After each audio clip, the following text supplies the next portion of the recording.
allegiance.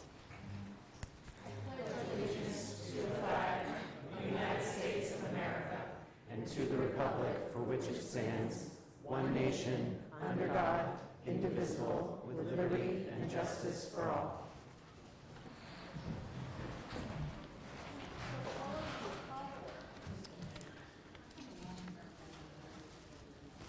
Councillor Cameron? Here. Councillor Hall? Here. Councillor Herman? Here. Councillor Khan? Present. Councillor Nikitin? Here. Councillor Smith? Here. Councillor Clark? Here. Councillor Heath? Here. Councillor Callahan? Here. Councillor Shan? Present. All present. All right, public comment. For all those online who wish to participate in public comment, please raise your hand. If you'd raise your hand now before the clerk gets back from the door, bringing it up the in-house. All right, seeing no hands, there will be no public comment online. We have public comment in-house. First is Dylan Thompson. You have 2 minutes, name, address, and an item on the agenda. Dylan Thompson, 25 Temple Street, apartment 510. I can't remember the numbers for the data center one. It's okay. Okay, that's fine. We know what the data center was. Thank you. Monday gathers chairs and eyes. 6:45, the chamber wakes. A public voice beneath gray skies tests every boundary power makes. Resistant, open, unafraid, defiant where the law allows. No hidden blade, no barricade, just civic thunder spoken aloud. Fire burns without consuming crowds. What is resistance without hate? What is defiance under law? What keeps our harbor standing straight when distant power bears its claw? Not riot, wreckage, blood, or flame, a broken glass beneath the feet, but public refusal give it name, and lawful pressure in the street. Fire makes the opposition complete. Tuesday waits at 9:45. The second gate receives the word. A citizen arrives alive, demanding that the claim be heard. Mayor, carry this beyond the quay. Let Washington receive the sound. Tell them this harbor will disagree when federal reach exceeds its ground. Fire makes the local voice resound. Speak the name Stephen Carp. Not as ghost nor mythic king, but as a question honed and sharp. A living thread the records bring. Tell him a citizen stands here. Tell him the harbor keeps its trace. Ask for an answer, plain and clear. Thank you, Mr. Thompson. Next on the list is Mr. Gagnon. Name, address, and... DC Gagnon, 5 Tracy Street. I'm a member of the License Commission, so I'm here to provide any information, answer any questions for agenda item 14 later this evening. Thank you. Maria Sersky. Maria Seversky, 4 Coffin Street. I'm here about the safety issues we have on Coffin Street. Safety is the key word. This green space area has been a pathway, a passage area, a shortcut that's been utilized by families for past generations and now and the future generations to be used as a completely safe footprint. The footprints, the bikes, the joggers, and the carriages have made a path through this incline as they continue to walk through. Walking out to Merrimack Street where no crosswalk or sidewalk areas is not an option. Traffic picks up speed from Breakaway Hill on Merrimack Street passing Coffin. Coffin Street was last maintained in 2005 when asphalt was torn up, including sidewalk on the odd number side of the street, leaving light poles in the street. The city has made several attempts to put a street through connecting the length of Jefferson. This has never been fulfilled because the residents were, and even now to continue to be, against putting a street through for vehicle accessibility. Can't we safely leave it as it is? Why is this being presented? There's never been money assigned to fund this, even in the past. Coffin Street residents, beginning with property 2 through 13, are all abutters to this green space area and should be allowed to continue to walk through without gaining permission. Labeling this as private on maps could perhaps allow future abutters just embellish to plant, as well as granting permission not to walk through to Jefferson Street. We want to continue to use this as the green space footpath away from traffic conditions on Merrimack Street. Safety improvements need to be addressed at the foot of Coffin and Merrimack Street. Thank you. Thank you. Next is Pam Amin.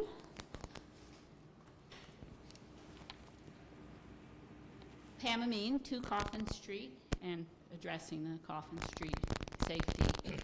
I feel very fortunate when my kids were young that we've been able to walk up through the passageway over to Jefferson to get safely to Bresnahan School. We continue to use that pathway to take our dog up to Atkinson Common and to go to the senior center. And I would just like to see things stay the same way they are. It's unsafe to try to cross Merrimack Street with the speed that people come down the hill now. Never mind sending your kids out there. And I would just like, I'm sorry, it's unfortunate there's been so much discord over this, and I hope we can settle this to everyone's satisfaction. Thank you. Next is Jane Snow.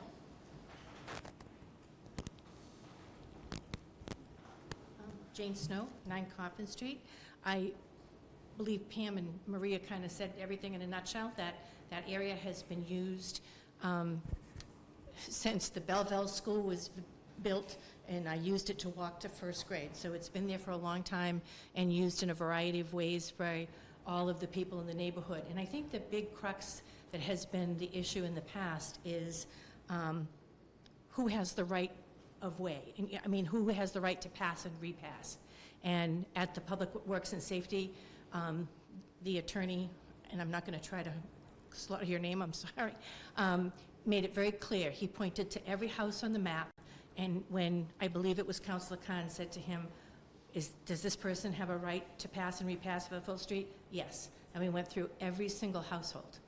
And I think that has been the crux of it, and so therefore, I really am opposed to Order 850. I don't feel that those rights should be taken away from everyone on the street. A lot of the young folks came and explained to you how they use it with their kids. They run. They are an active group, and all of them walk their kids to school. They walk their dogs, and it shouldn't be ever that we have to ask someone's permission, and it creates a liability issue when you turn it into a private way. So I'm asking you to please to consider that. And again, I'm saddened that the video that from the Public Works and Safety came out so garbled, because we did have a lot of the attorney's knowledge and shared with us, and it's very difficult to hear it back. Thank you. Next is Charlie Tantar. Charlie Tonta, 29 Jefferson Street. First of all, I want to thank the Committee on Public Works and Safety. You really put a lot of time and effort into this, and I appreciate it. Secondly, I want to thank the sponsors of Order 850. I urge you to vote yes on Order 850. Recall how this came about. 5 years ago, there was a request from a resident on Coffin Street to enforce ordinances against the obstruction of a public way. 3 law firms have looked at it over the past 5 years, and all have concluded that it is not a public way. All this order does is it memorializes those legal opinions. This has been going on for over 50 years. All right, by voting yes tonight, you will prevent this, one hopes, from it going on for an additional 50 years. Thank you. Thank you, Mr. Tantar. Next is Katie McCarthy.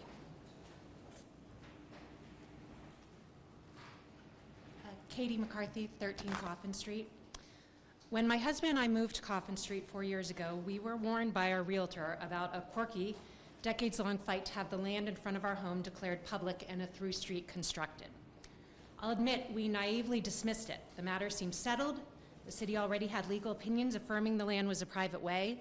Construction of a through street would tear up green space, remove tree canopy, serve no benefit to the larger community, and be prohibitively expensive. Everyone we've spoken with on Coffin Street, especially those with kids, loves the quiet nature of living on a dead end. So why are we here? Make no mistake, this is no huge neighborhood dispute. This is a crusade by one individual who simply refuses to take no for an answer, forcing her neighbors and the city council to revisit the same demands ad nauseum. The resources that have been spent on this over the past several decades are the very definition of waste. For the third time in 20 years, the city solicitor has reviewed the issue and found zero evidence contradicting the status as a private way. Claims of problems with emergency access, vehicle turnaround, and snow plowing on Coffin Street have been disproven. The purpose of Order 850 is to finally put an end to this nonsense. The order maintains the status quo. It does not create a new private way. It simply acknowledges and confirms the existing one. I wish an order like this wasn't necessary, but make no mistake, without action by the council tonight, this zombie issue will rise again, consuming more time and more money. Let's stop doing the same thing over and over and expecting a different result. Let's stop the insanity. Vote yes on Order 850 for the good of Coffin Street and for the good of Newburyport. Thank you. Thank you, Ms. McCarthy. Next is Candace Mitchell.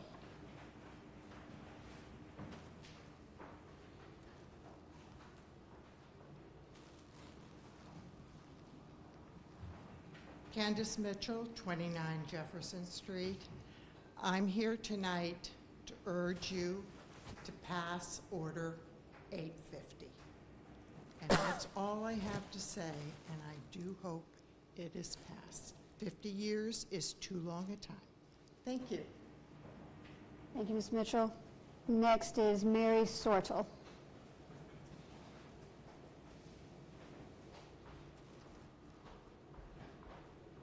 I'm Mary Sortel. I live at 8 Coffin Street. I'm an abutter of the way that would go through to Jefferson. I totally support it for the safety reasons. I moved there in 1991. It used to be I could drive down to Merrimack Street and almost go left or right without even looking, even though I did look. Now I wait for about 12 cars to go down, and it is really dangerous for children and even for adults. So I encourage you to vote yes for Proposition 850. And I'm very supportive of this vote. Thank you. Thank you. Next is Joe Devlin.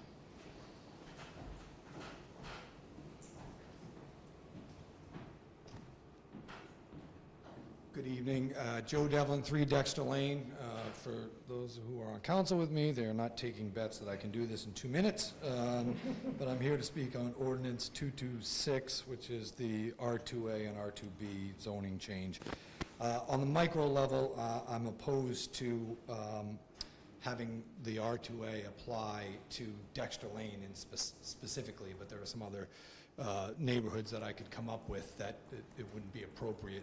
And more specifically than that, more micro than that, is the 25-foot height restriction.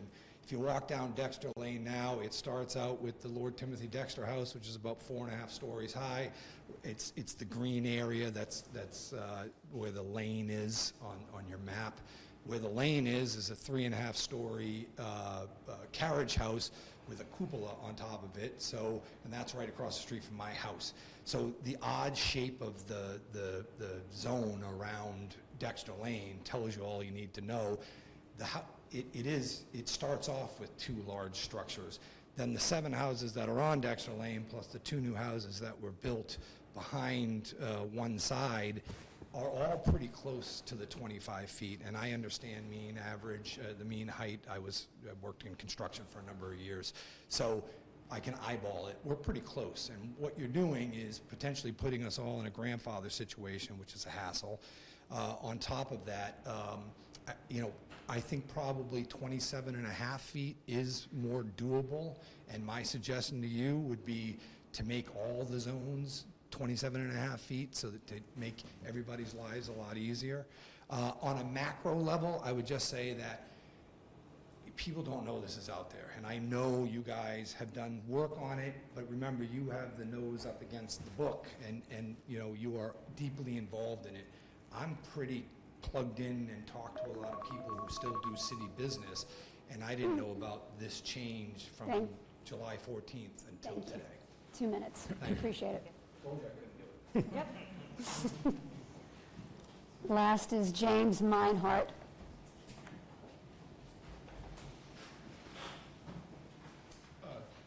James Meinhardt, 27.5 Jefferson Street. I'm a direct abutter to the Coffin, the proposed private way. I would like to first of all say thank you to the committee for undertaking the hearings and to the council as a whole. I am 100%, I've lived at 27.5 Jefferson Street for 38 years. The ordinance 850 should pass. It clarifies many of the underlying questions and problems, and as has been pointed out from previous speakers, it's not going to end unless the city takes a stand and clarifies the position. Thank you very much. Thank you, Mr. Meinhardt. And that is it for public comment. Late files, seeing none. Mayor's comment.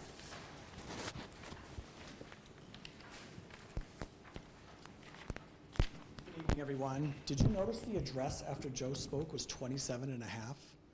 That's a sign, everybody. That is an absolute sign. So I do think 27.5 would be a good compromise. There's just a ton going on, so I apologize how long this is tonight. And I'm already losing my voice a little bit, but I will say the Yankee Homecoming meeting that I talked about last time I was here is taking place tomorrow. I did want everyone to know that I did invite Council President Shan, Ward 2 Councilor Nikitich, and Ward 3 Councilor Brian Callahan to participate. Really just the two downtown councilors and then Council President. I just thought that would be a good representation to have this debrief with Yankee Homecoming. So that takes place tomorrow, and we'll make sure we update everybody on the results of that meeting. Streets and sidewalk work, we should be just finishing up. You know, I think you've been getting regular updates from DPS, but I'll just for everybody else, Norman Ave and Allen Street, it's the last of the sidewalk work we're looking to complete. And then we're still hoping to have the final paving done by the end of this week, and that's Iona, Norman, and Allen. School roof projects, I did say the last time I was here that I wanted to update you on this. There's a pretty extensive update here, and again, I apologize I got this out so late this afternoon. Newburyport High School, the upper west and upper east roofs are approximately 95% complete. The auditorium roof is about 50% complete and is scheduled to be finished by Wednesday at the middle school. The auditorium roof is 95% complete. All major roofing work is expected to be completed by the end of this week. All the construction will be removed, so the parking lots will be opened back up for start of school. And they will pause the work and then come back on Friday, September 4th, for the remaining work to be limited to after-school hours and weekends to minimize disruption to students and staff. So hopefully that answers everyone's questions. School is going to start on time, and the bulk of the work is complete. So this is the beginning of a lot of different HR updates I'm going to give you tonight. So first, just fire department retirement. So again, just want to recognize Chief Bradbury and Executive Assistant Janice Richard for their combined 73 years of service to the city, which is just crazy. The fire department, if you hadn't seen it, had a nice post on social media last week about this. They're working through the rest of this week. We're having a nice meeting tomorrow, kind of with the transition, working on that piece. You know, Janice Richard started in other departments in town and just moved when Chief LeClaire came on board. She moved to the fire station. So I just want to thank them for their tremendous service to the city. They're both just Newburyporters at heart and just love their city. So we appreciate all their hard work. I did submit to the council tonight that I am going to appoint Captain Steve Hamilton as acting chief. Steve has over 40 years of experience. He is our most tenured firefighter down there right now. We have 18 applicants for the fire chief's role, so the fire chief screening committee, I know Councilor Delay is taking part in that for us. We'll start the process of reviewing those resumes, and they'll decide how many will come in for initial interviews, and I think we are aiming to send 5 to the assessment center. Then out of that 5, all 5 could come to final interviews, or it could be somewhere between 3 and 5. Last time we did this, we only had 2, so it is great. We have such a great pool to work with. So that's fire. Oh, and the executive assistant position, we have a lot of great candidates for that as well. My hope is to have those interviews done this week. You might ask why we're moving on this one before we bring in the fire chief. I just think it's, again, that's going to be a lengthy process for the fire chief, and so I just feel like if we could get somebody good in there now to kind of help Captain Hamilton keep the department rolling. It's a unique position because of payroll and overtime and the different shifts involved with the fire department. It's you know, police is the closest thing to it, but it is unique, and I think if we could get the right person in there, I don't think we should wait until the fire chief is in place. So that's where we are with that. Whittier, I put this on here, just there's no really big update here. There's a lot of communities asking for additional RAC meetings, or Regional Agreement Amendment Committee meetings. I thought we were all done. Our last meeting was July 29th. I think there's a few communities that would like to just kind of at least have one more meeting, possibly 2, to kind of just reiterate where the committee stands on a few of the amendment recommendations, and then finalize what that communication looks like that will go to the Whittier School Committee. On top of that, I had a great meeting Thursday with DESE. I'm just really trying to keep all of Newburyport's options open for their kids and for CTE education. I mean, I met with a panel of about, I think it was about 7 DESE employees that school committee member Brianna Higgins set me up with. But it was really a great conversation. I think you know, we have a really great reputation at DESE around CTE because they see all the good work that we're doing. So again, I'm just trying to get as much information as possible depending on what direction we take in the coming weeks and months regarding Whittier. Other human resources searches that are going on, just real quick, I'm just going to kind of go through these. Wastewater treatment plant, we had 2 major retirements. Chris Pratt, chief plant operator, and assistant chief operator. James Moore both retired a little in July, and Matt Salazzo has been promoted to chief plant operator, and Steve Harris got promoted to assistant chief operator. So again, those were both promotions, which also freed up positions. So we're trying to fill those positions now. We do have a couple more positions to go down at wastewater. Building Commissioner Greg Earls, former city councilor, is retiring. He has agreed to stay on as needed after his retirement date, and he's also going to he's going to help us lead the interviews for his successor. We've got some good resumes for that, so we're just beginning the screening process there. IT is another department going through a transition. Dave Petto recently retired in July. I kind of spell everything out here. We're really kind of taking a deep dive into IT, similarly what we did that Kim Turner took on with DPS in December and January and February. We're doing that with IT right now. A couple reasons. We want to just get a handle of everything that's going on with IT. We're also preparing our supplemental budget, which a lot of this will be explained in that because we're going to have to come forward possibly for all of those cuts that that were brought on in the budget process for IT. But again, we want to be able to explain exactly what those dollars are going to go to as far as IT. We're not promoting that position just yet because I just think we need to understand a little bit more of what we'd want to look for in that next director. So Kevin Kiley, who is our support coordinator, and Chief of Staff Sean Fenn is kind of leading that effort right now. We're also in conversations with a North Shore Collaborative that could be helpful outsourcing for some of like the network monitoring. A lot of that was taking up Dave Petto's time.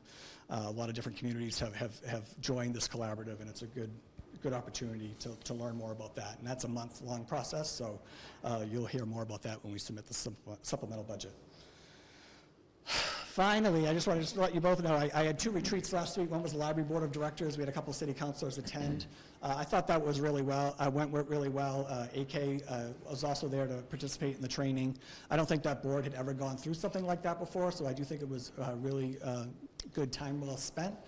You know, everything from open meeting law to what bylaws look like, and we finished with starting the discussion around evaluating the head librarian and what that looks like. We've put together kind of a draft sheet of what that would look like and how would we tabulate and how that would report out. And we're going to devote most of our next meeting, I believe, to that. So Happy to answer any questions you had on that. And then just the school, we had our usual summer school committee retreat where we got some updates from facilities and Sean Gallagher and talked about goals and the year ahead and the budget process. They were already in tune to what we're doing at the budget on this end. Amy Sorrow and Ethan Manning are working well together, so we just kind of walked them through that same process that we walked you through at that meeting. And just I'll just finish with Coffin Street tonight. You know, I grew up on, at least for 6 or 7 years, on 46 Jefferson Street, so I used to go sledding on Snows Hill and walking that path quite a bit as a kid, playing in the gully, which is funny. I walked up there earlier this week and took a picture of the place where we used to play in the gully across the street from 46 Jefferson. But you know, this has been an issue that we've talked about way before my time here. The administration is amendable if the council decides to relinquish all rights to the parts of Coffin Street in question. These have been ongoing disputes between neighbors for many years, and I support the guidance provided by City Solicitor Anderson Krieger. We're not looking to change anyone's rights, but instead to make sure the city isn't continuing to spend time and money answering these questions in the future. And that's it. And I'm happy to answer any questions if you have any. Councillor Khan. Yeah, Mayor, I know you didn't mention anything in the report about the recent incident last week with the ICE agents at Fantasy Nails. You know, knowing some residents who were very alarmed, some that I met that were actually there. I'm wondering, in terms of notification to councillors, I didn't get to hear about it till much later, and I'm wondering if there's some efforts in terms of a task force or how we communicate to councillors who really are always reached out to by residents. You know, if there's maybe some effort we could take to understand a way to do better communication so that we could pass that on to residents and assurances. And would love to see some kind of follow-up, whether it's with the councillors and something, to see if there's a need for some conversations on how do we do that communication out to the public. Okay. Communication to the councillors or communication to the public? So for me personally, I believe in terms of notification, it wasn't until, like, I think you had put a message out there in response, but there was normally you're good about informing us when you hear about things. So maybe the first step would be, as soon as you get notification, maybe to at least let councillors know as soon as you probably heard about the incident, because that way we're able to get a front of the issue a little bit in advance. Okay, yeah, I'm open to that. Yeah. Other questions? All right. All right, have a great meeting. Thank you. Thank you. All right, Clerk Sullivan, if you want to start with the consent agenda. Consent agenda this evening consists of the following: the approval of the minutes for August 3rd and the poll hearing for August 3rd. Communications 772, the Sister City sign request to go to Planning and Development. The temporary appointment of 682 of Captain Steve Hamilton as the City Fire Chief for 90 days, beginning August 29th and continuing until the 27th of November. 2 reappointments: appointment 683 Ted Baratti, 67 Marlborough Street, to the Parks Commission until 10/1/2031 to go to Community Services. Appointment 684 Michael Hennessy, 32 Hemlock Haven, Hampton, New Hampshire, as Tree Warden until 10/1/2029 to go to Public Works and Safety. New appointment 685 Jamie Pennington, 8 Buck Street, to the Community Preservation Act Committee as a representative on the Planning Board until 9/15/2029 to go to Planning and Development. The following order will be continued until September 14th. Order 877, a gift acceptance for $1,000 from Awesome Newburyport to the library. And the following items will be removed from their respective committees. From Community Services, appointment 861, licenses and permits, application 340, Planning and Development, ordinance 221, 225, 226, orders 814 and 859. From Public Works and Safety, Communications 663, 694, 697, 704, 716, Order 850, 873, 874, 875, and 876. Motion to approve and receive and file the mayor's update. Second. All those in favor, say aye. Aye. Opposed? Okay. Regular agenda. Regular agenda, the first item is Order 878, the gift acceptance for the Mayor Andrew R. Curtis Memorial Fund for $215,000 to various. Motion to refer to Budget and Finance.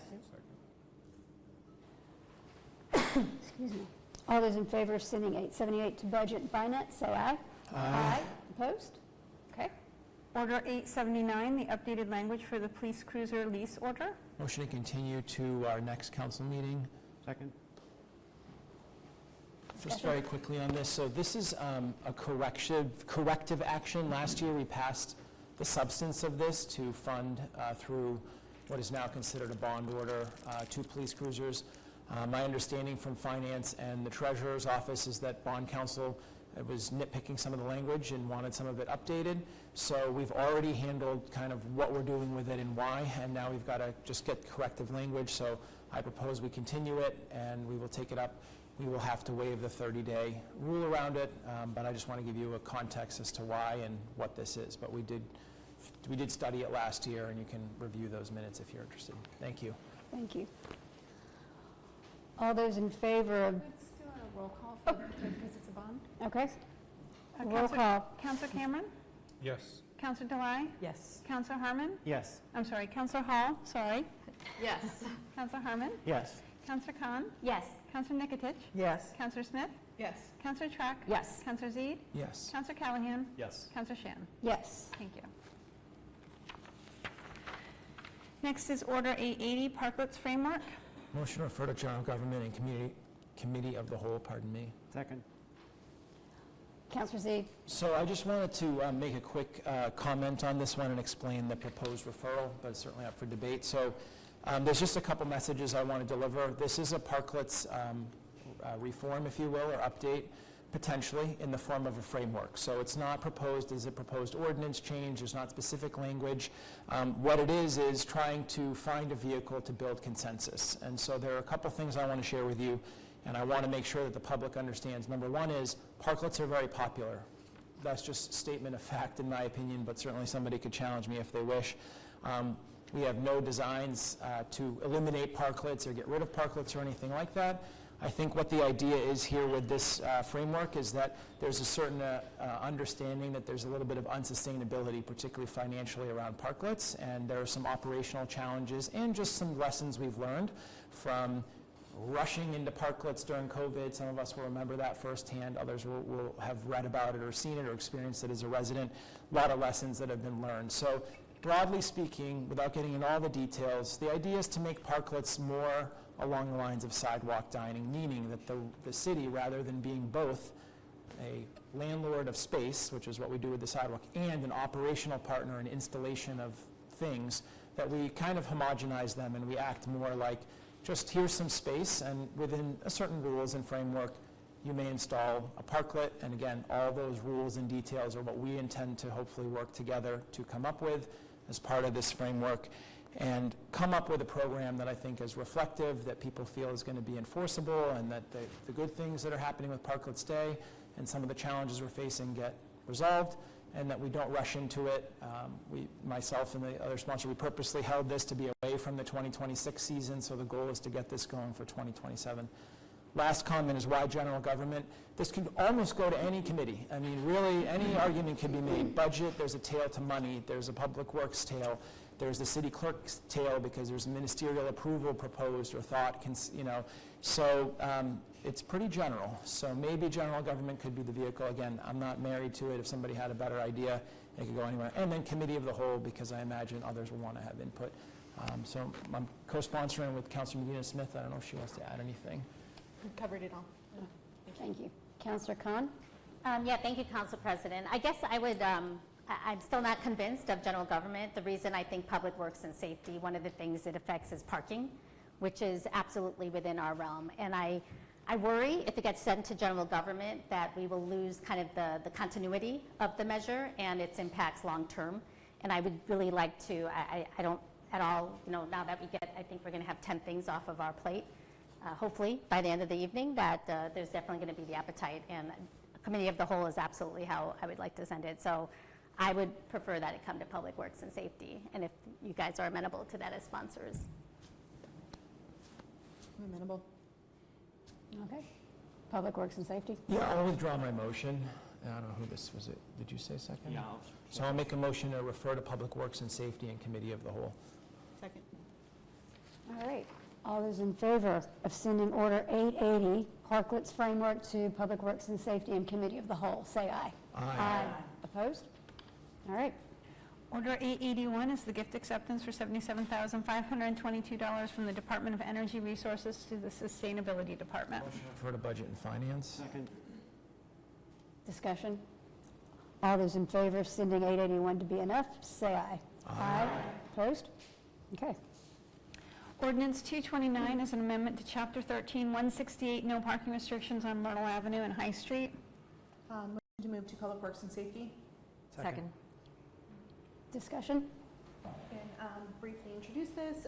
So this is a response to a TSEC meeting recently we had regarding public safety near the Olives establishment, specifically around parking and visibility, and as it relates to the pedestrian way. So I'm looking to add in parking restrictions to enable safety improvements. Thank you, Councillor Smith. Further discussion? All those in favor of sending ordinance 229 to PWS, say aye. Aye. Opposed? Okay. Ordinance 230 is to amend Chapter 9, licenses, permits, and business regulations concerning Bitcoin and ATMs. Motion to refer to general government. Second. Discussion? Yeah, just Councilor Cameron. the police department and Andy Port had worked on this, and Council President Shand and I are co-sponsoring this, and I'll have some additional information posted to this meeting when it happens. But this is something that apparently is becoming more of a crime wave across the country because of the anonymous nature of Bitcoin transactions. I'm smiling because I'm really an expert on it. And there have been a number of people scammed in Massachusetts, often elders, who are, get a high-pressured phone call supposedly from their bank or some creditor, and they've got to get the money, and they have it. They go to these machines and they pump the money in, and there's really it's a relatively anonymous transaction. So for police to find out where it actually gets sent to is difficult. So we'll learn more in committee, but that's the intent behind it. And there are 8 of these right now in Newburyport because we don't license them, and there is talk of a state ban on these, but that hasn't happened anytime soon. So that's what it's all about. Thank you. Thank you, Councilor Cameron. Further discussion? All those in favor of sending ordinance 230 to general government, say aye. Aye. Opposed? Okay. Ordinance 231 is the amendment to Chapter 6, Civil Defense and Disaster Relief Emergency Management. Motion to refer to general government. Second. Discussion? So this is a chapter revision coming out of our ordinance review. This one in particular was very outdated. While it is public works and safety subject matter, the changes are really administrative just to modernize this chapter. So wanted to get a start at that and thought general government might be the right place for it. All right. Further discussion? All right. All those in favor of sending ordinance 231 to general government, say aye. Aye. Opposed? Okay. Ordinance 232 is a zoning amendment to 10 Woodman Way. Motion collectively to refer ordinance 232 and 233 to planning and development. Second. Ordinance 233 is the zoning amendment for Demolition Control's Overlay District. Second. Discussion? So you will hear much more about this later on this evening, but this accompanies some of the proposed changes that we're evaluating for the R2. These are essentially 2 map cleanup items where a couple of parcels need to be updated. Thank you, Councilor Harmon. Further discussion?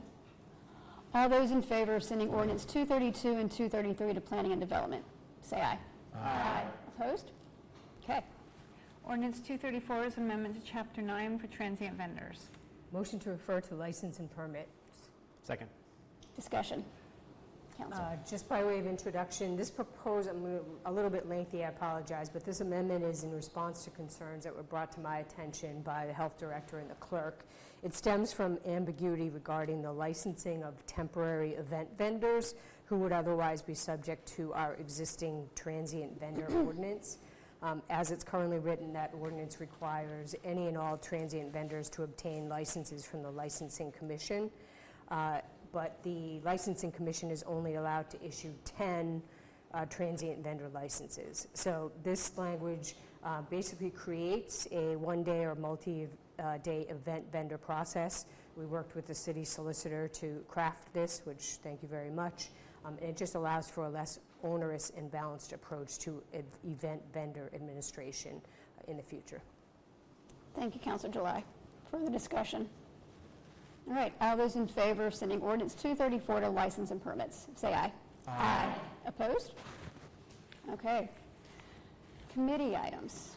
Councilor Khan. Yes, motion to waive the rules to take out of order in the agenda and bring forth Order 850, Coffin Street status. Second.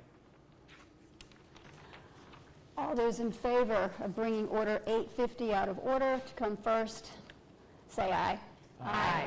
All right, Councilor Khan. Yes, motion to approve Order 850.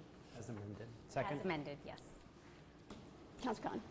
Great, thank you, Council President, and thank you, colleagues, for letting us take this matter. I know there's a lot of pressing things on our agenda, but I appreciate the flexibility to take this one out first. The committee has several items, as you will see, that are also going to be coming out tonight related to Coffin Street. This matter was initially brought forth to Public Works and Safety when we carried forth from the prior term a communication from one of the residents from Coffin Street regarding the status and trying to understand moving ahead on the portion that what we're calling an unfinished portion and what that status is, and asking some questions from the council. So that matter has been brought forth. Along with it, there was a necessity to also bring other items that came in prior years related to attorneys, I guess you could say an attorney probing into the issue as done in 2021. The committee has spent, now it's been 3 full meetings on this. The first 2 meetings really focused around the communication from the abutters. We also had a communication that came forth basically in March after our February meeting from some additional abutters. And I could honestly say that we had a lot of public engagement, that we were able to, as committee of the whole items that these were, the committee was a place to have that public engagement, hearing from the residents on all aspects.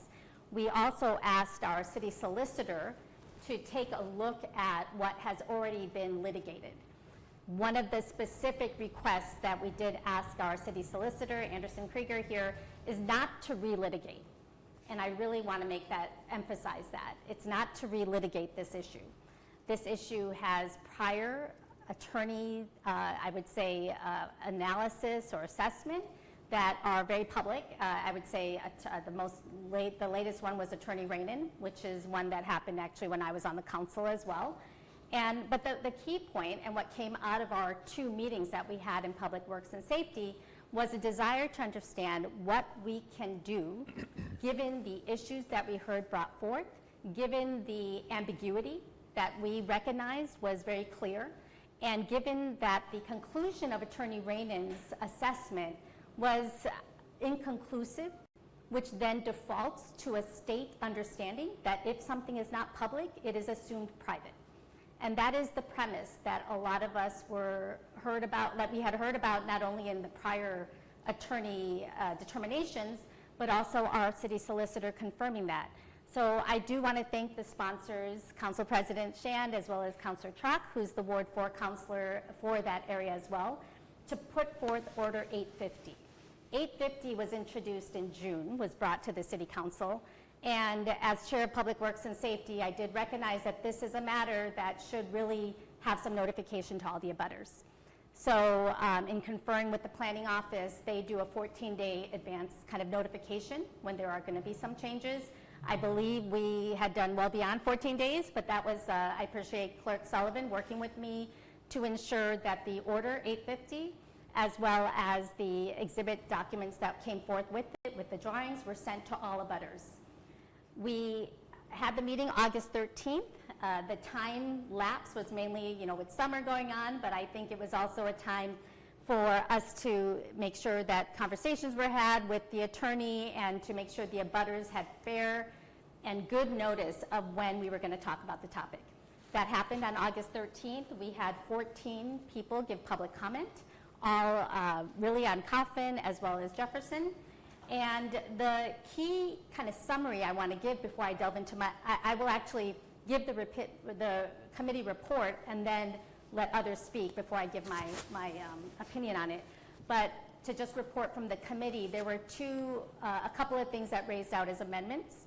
And that is the version that you see before here that the committee voted out, giving the authority to the attorney to work with the sponsors.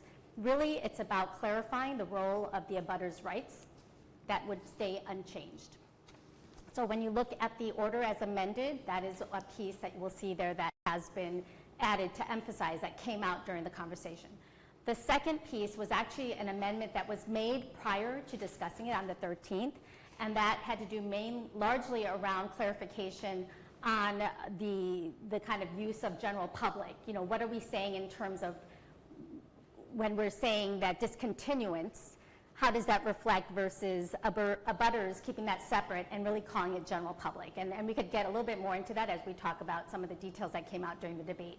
But those are the key amendments that came out of the committee. Those amendments passed in committee. However, we, as the committee, voted it out with no recommendation, and therefore it is now on the table for the conversation here amongst everyone here. So I will let others speak, and then I will chime in later on my opinion. Thank you. Councillor Chalk. Sure. Just to sort of level set so that you all know the intention behind this. As a ward councillor, I came to this issue really trying, as anyone here who has served as a ward councillor knows, to bring everybody to the table and to try to find a solution that would work for everybody. And it was quickly apparent that that is not this kind of situation. Nothing that the city of Newburyport does here is going to make everyone happy. And that, therefore, cannot be our goal. Instead, we learned a lot through this process. We learned that we cannot, without a shadow of a doubt, understand the entire history of Coffin Street. That is not possible in a city as old as ours. Some things are lost to time. And we cannot, therefore, make a judgment about what happened every year along the way. We don't know. The maps don't match. There's a lot of information that we just cannot know. But what we can do is we can position the city of Newburyport to move forward for the future and to protect our interests and the interests of most of the people who live in the city, in addition to the neighbors who have been struggling with this on Coffin Street. So in thinking about that, the most important thing that we can do at this point is provide the clarity that is lacking on the status of Coffin Street and this unpaved portion. And as Councillor Khan just explained, if we cannot prove that it is public, then it is assumed that it is private. So that is what that's our beginning position here, is that we cannot prove that. So assuming this is private is the way it makes sense for Newburyport to move forward, because we then are not going to spend hundreds of thousands of dollars to pave a road, to maintain a road that provides not particularly much benefit to the city at large. It is seldom passed, and when it is passed on foot by families. We did hear that that was very, very important, and so it was helpful for the city solicitor to explain to us that nothing that we do as a city here tonight will change the fundamental underlying rights that those abutters have. If they already have the right to pass on foot, nothing we do will change that. If they do not have the right to pass on foot, nothing we do will change that. It is admittedly a bit of an unknown, but it is also not the city's job or purview to do a title search on every single person's deed. If that remains a question, the abutters then can solve this amongst themselves, or they could take it to land court. But in us disclaiming our rights, that takes the city of Newburyport out of the equation. We say, we do not lay any claim to this private way, and so any further dispute would then be adjudicated by the state and not by us. That, to me, is a wise move for the city to remove ourselves from future time and future expense. We know that this has been quite costly in many, many legal opinions, as well as in staff time, in the planning office, with our legal services. And I think the best thing that we can do moving forward is to say, we do not lay claim to this, and we are going to move forward with, frankly, respecting the time and taxpayers' money on this issue. It is disappointing to me as the ward councilor that I could not do better in bringing everybody to the table to come up with an ideal solution, but in the interest of not letting perfect be the enemy of better, I think this is the right move, and I very much encourage you all to ask any questions you have of Attorney Macarius tonight. He really is kind of the man with the knowledge that you probably all need to answer any, lingering questions about this. So, and I'm also happy to recap any of these conversations that I know, if you were not at the meeting, it was hard to hear on the tape.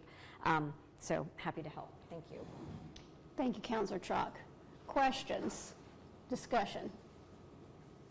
Councillor Cameron. Just a question, and Councillor Khan, that those notes, the draft minutes were really tremendous, but can you just, you said, so two amendments were made in committee.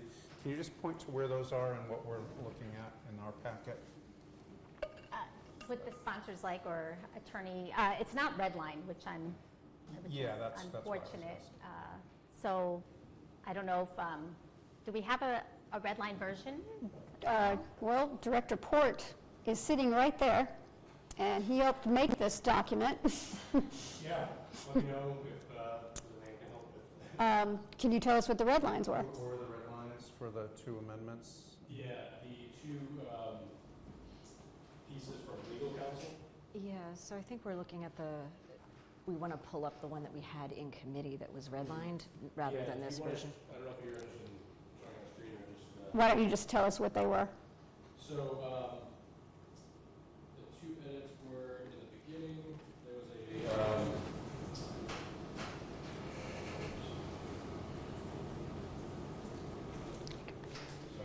a whereas clause dealing with knowing the fact that City Council wasn't changing the private status in any way. The rights that exist today are not changing as a result of the council's recognition, if you will, of it being private.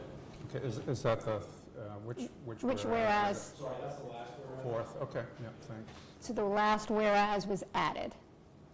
I'm Then, sorry, from that one in there, below that, the second that clause, towards the end there's a parenthetical that says, without thereby in any way seeking to affect the rights of any property owners along any portion of Coffin Street. So the same substance being noted in that provision. So the second that. Thank you. Just point of information, if you navigate to the Public Works and Safety Committee meeting of August 13th, there is a markup version that illustrates these changes very clearly. Thank you.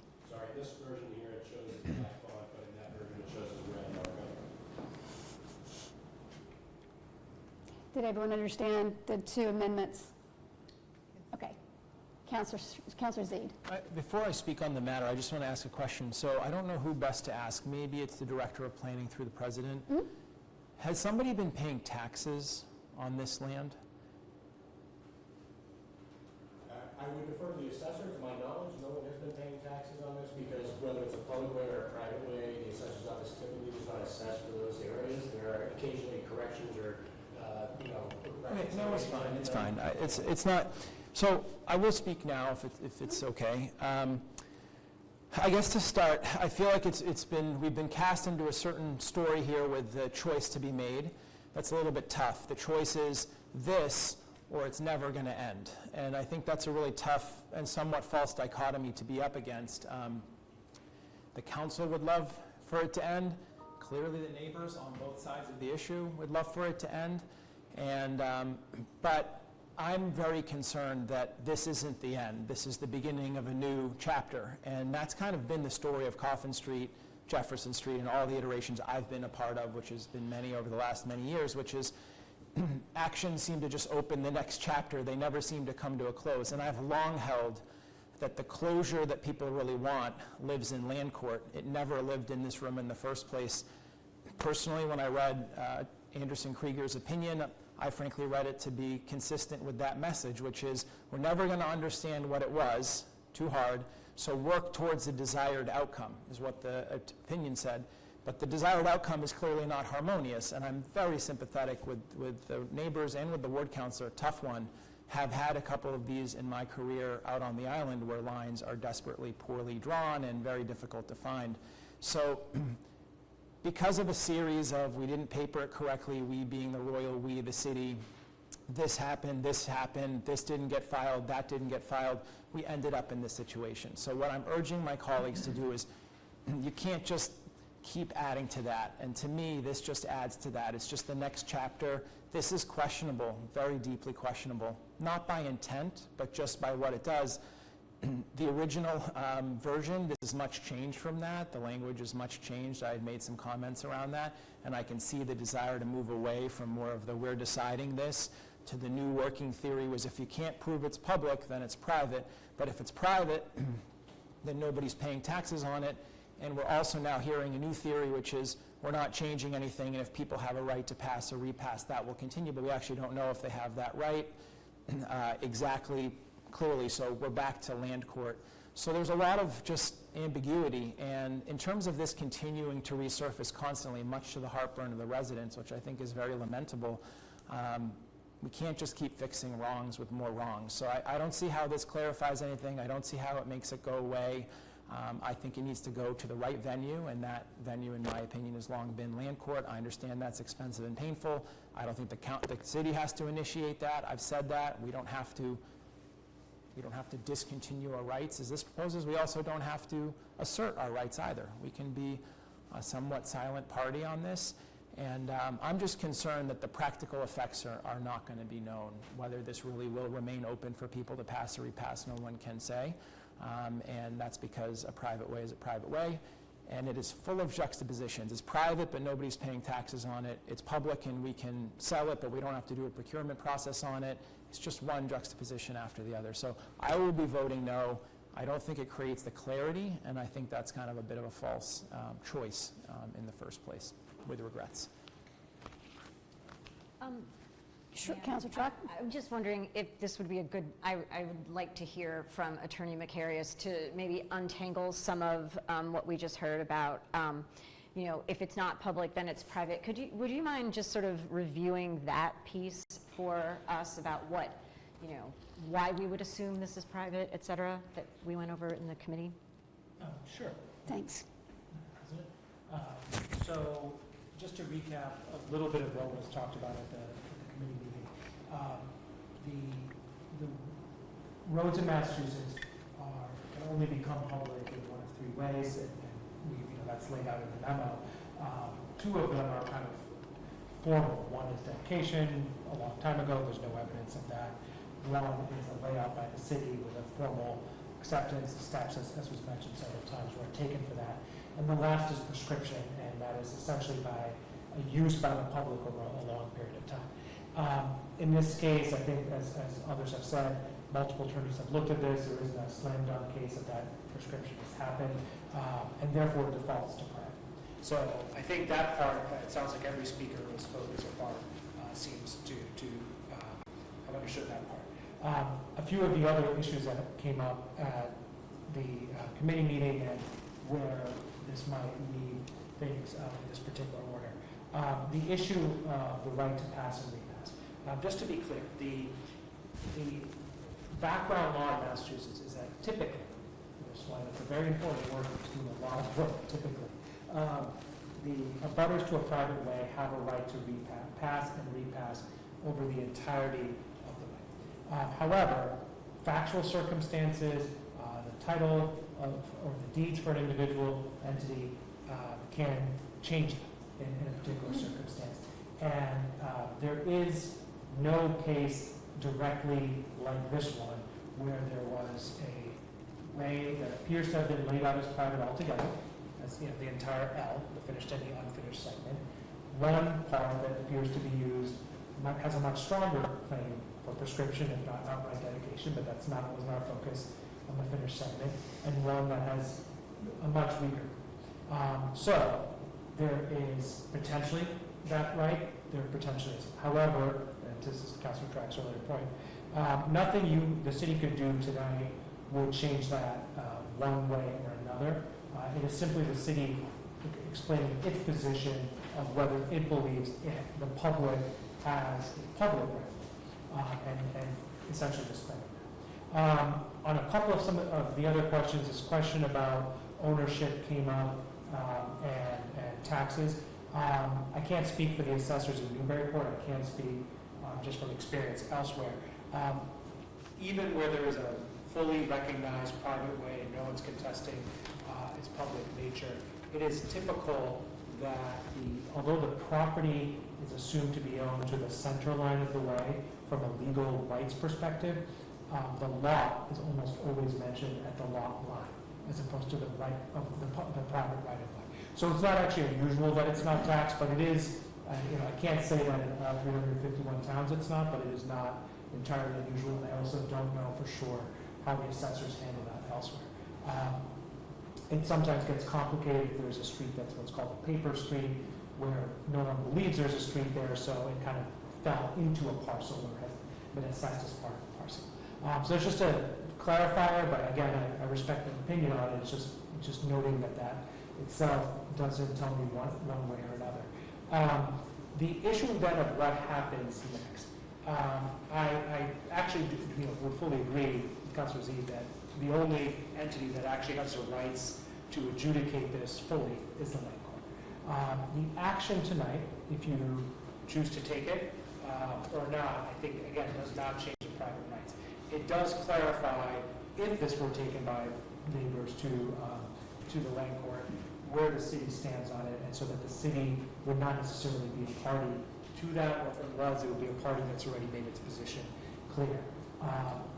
Other than that, I think the additions that were made the other day, I think the goal was really to, I recognize that they are in some way more wishy-washy, for lack of a better legal term, because they say this does not, what it does not say. But we wanted to avoid any implication 30 years, 40 years down the road that this was the city's attempt to take one side or another on building the path. So I think that was the goal that we were given, and that was the draft. I just one clarifying question. So supposing this passes, and then let's say something comes up and the neighbors do take this to land court. They are suing each other and not the city of Newburyport in that situation? Presumably, yes. One thing that is true with land court cases, it's a little different than your average case, is that good land court lawyers, good lawyers who do title disputes and this work, try to make sure that every party with a possible interest, if the city may have an interest left, the city could be named as a party. Now, that doesn't mean the city has to vigorously defend it. It could be, it could be kind of passive in that, but it does mean, and I can tell you from experience elsewhere, that even when parties want out of a case, they're sometimes still receiving notices, or still sort of have to keep an eye on the pleadings, because the court needs to make sure that it's adjudicating all the rights at once it opens it up. That does not mean that every plaintiff who might file something like that would actually think to name the city, or that the court would force them to name the city. But that may be but that would be the basis for naming them as a party with some potential interest. Again, I think clarifying that reduces that risk, but it can't tell if it eliminates it or just make an answer to it very quick. Here's where the city stands. Thank you. Thank you. Further questions? Councillor Khan. Thank you, Council President. Not so much question. I don't know if we're getting, well, I do actually feel like in committee, I do feel like a conversation we had, and apologies, I did send people the notes and they are posted. But a very important element that we talked about was and I'll be clear, the public comment really focused on pedestrian safety. And that is an aspect that is not addressed here, but it was understood loud and clear. And for those of you who have probably gone and looked at this site in question, Coffin Street, you'll see there's no sidewalks.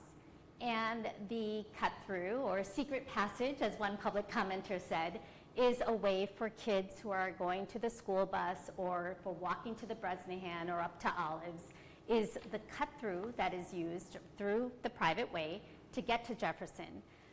That is somewhat attributed to the fact that there is no sidewalk on Merrimack to get on over to Jefferson. There's no crosswalk to cross Merrimack and go other places. The safest pathway is to cut through the neighborhood or cut through this private way. And I don't want to miss the fact that that was not lost on all of us, that the reason why it was so important that, you know, nothing was talked about vehicle traffic. I always say that word wrong. But there was nothing about, oh, we want this paved for cars. It was really about the pedestrian access. So we did bring forth, and I want to thank Councilor Nikotich for bringing forth like easement or what could be done. If we pass this order, what are we doing for a future way of improving that area, hearing about the public safety element and having some kind of a sidewalk or a pathway? I just went the other day, and I wish I could remember the cul-de-sac that I went through, but there were steps that took you up to the next street over by Columbus. And so I understand that throughout the city we have these ways that we've been able to navigate public safety when it seems like it's in a tight little area. That was not missed on us, but it was very clear that this order, even the way it's framed, is not intended to address that. And so we talked about with the attorney, and I thank Attorney Macarius for telling us, you know, here's the way if you did want to pursue that, this is what it means. And it's a long process, but it is one that we talked about, you know, whether, you know, you're going to have to really work with a settlement. You're going to have to talk about the steps on maintenance, who's responsible for the maintenance. It's a longer process. So with that said, that is an aspect of the committee discussion that was important, but I will tell you right now that my position on this order, and I am in full support of it, is it does three things. It clarifies the city's position and outlook for Coffin as it exists today. And that's an important clarification. We do not see this being a public way. The second thing it does, it preserves the existing rights for the Coffin Street residents. That is not changing what they are already doing. The third thing is, and this is an important one, is the order is not doing this, but this is what we're going to do as councillors. We have to continue working separately on that public safety element. And that public safety element is not off the table for us to think about improvements. I think it's important to realize that if we are talking about a sidewalk or an easement and the cost of the city to do that, we should also be looking at the cost to create a sidewalk for the residents there to get to Jefferson. And that to me is not that should be off the table, and that this is the only way that we can't let go of that potential for the city to have the pedestrian access. One should not be based on the other. I think from a city planning perspective, and I'm looking at the planning director, is you want the sidewalks. Thank you. Thank you, Councillor Khan. Further discussion. Councillor Hall. So while I appreciate this, all the time and effort that's gone into this desire for a resolution, I'm having trouble seeing Order 850 as a resolution. I've heard a number of people in support of it comment that it won't change anything or it will maintain the status quo, so then I'm just not sure how it's helpful. I did watch as best I could the meeting. I was sorry I wasn't able to attend in person, but all of the concerns about the pedestrian access, that concerns me, how that's going to affect that neighborhood. And I appreciated Councilor Nikotich raising this possibility of an easement, but it sounded, at least from what I understood, is that the timing of that would need to be either in tandem or prior to passing something like this. And so I wouldn't want us to be in a situation where we've locked ourselves in and we're going to make that neighborhood vulnerable to losing that pedestrian access. So perhaps, if I may, through the chair, address Attorney Macarius to just address that issue of the easement, because I know you said that maybe you had experience with that in other places. That would be helpful, to just a clarification on that. Sure. Thank you. Yeah, so the city, I think that the issue, just to frame it for those who weren't able to hear or see the meeting the other night, is whether the city could otherwise resolve some of the access issue by obtaining an easement. And there's a couple of ways that an easement could be obtained, limited to pedestrian access. One is by eminent domain. That's sort of the way where you don't necessarily have to negotiate that. But I'm not suggesting that. I'm just saying that's a tool. The city would have to pay just compensation to any of the abutters on both sides for allowing that. And if that is not negotiated, that typically means the city takes on the responsibility for the easement itself. The more common way, and something that has been done in other communities, is to work with the abutters. So as I mentioned before, in Massachusetts, the presumption, again, subject to specific information in one's deeds, is that a private property owner has ownership rights to the center line of a private way. And so when you're talking about an easement, the abutters for that area where a path would be needed could grant to the city an easement to be accepted by the city council for allowing the general public to essentially walk, or for a more limited subset of the public, such as area residents or some other set. Those easements often have terms in them about who maintains, who does snow plowing, how wide the easement has to be, permissible and impermissible uses, kind of rules of the road, literally, that you have in there. There are sometimes costs paid with that. There are not always. Again, to do that voluntarily, which is often most communities' preference, requires both sides to come to an agreement. Both the abutters to that area, as well as the legislative body of the municipality, and ultimately the executive branch, that they're comfortable operating it in that way. So that's sort of the process. I think the question that came up the other night is about timing, before, after. I think what I said then, what I still believe, is that there really isn't a huge difference in timing. It can be done before, after the city discontinues or discontinues rights for a public way, if it so chooses.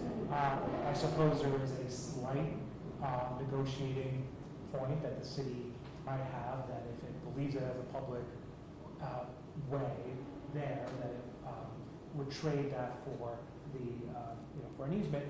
I think the fact that even before our time, several attorneys have made clear that that's not a very strong point. I don't think I'm revealing anything to anybody who would be negotiating there, that essentially that's not a huge point in this case. But those are really the ways to go about doing that. Thank you. Councilor Harmon. Thank you. I agree with Councilor Khan's comments around safety being, a real concern, and not wanting to do any, harm to the status quo. My understanding from Attorney Macarius is, barring any deed restrictions that might be underneath the surface, the status quo is preserved in taking this action. The private way will still be accessible for pedestrians. But I also don't want us to lose sight of the fact that, as the former Ward 4 City Councilor, Merrimack is one of the busiest, most dangerous streets in our city, and we have large swaths without sidewalks, including both sides of the Merrimack exposed portion of Coffin Street. The simple solution, without having to do an easement or having to negotiate with people on a private way, is to finish the sidewalk from Coffin Street to Jefferson Street, and frankly, further toward Forrester and the next streets over Ashland.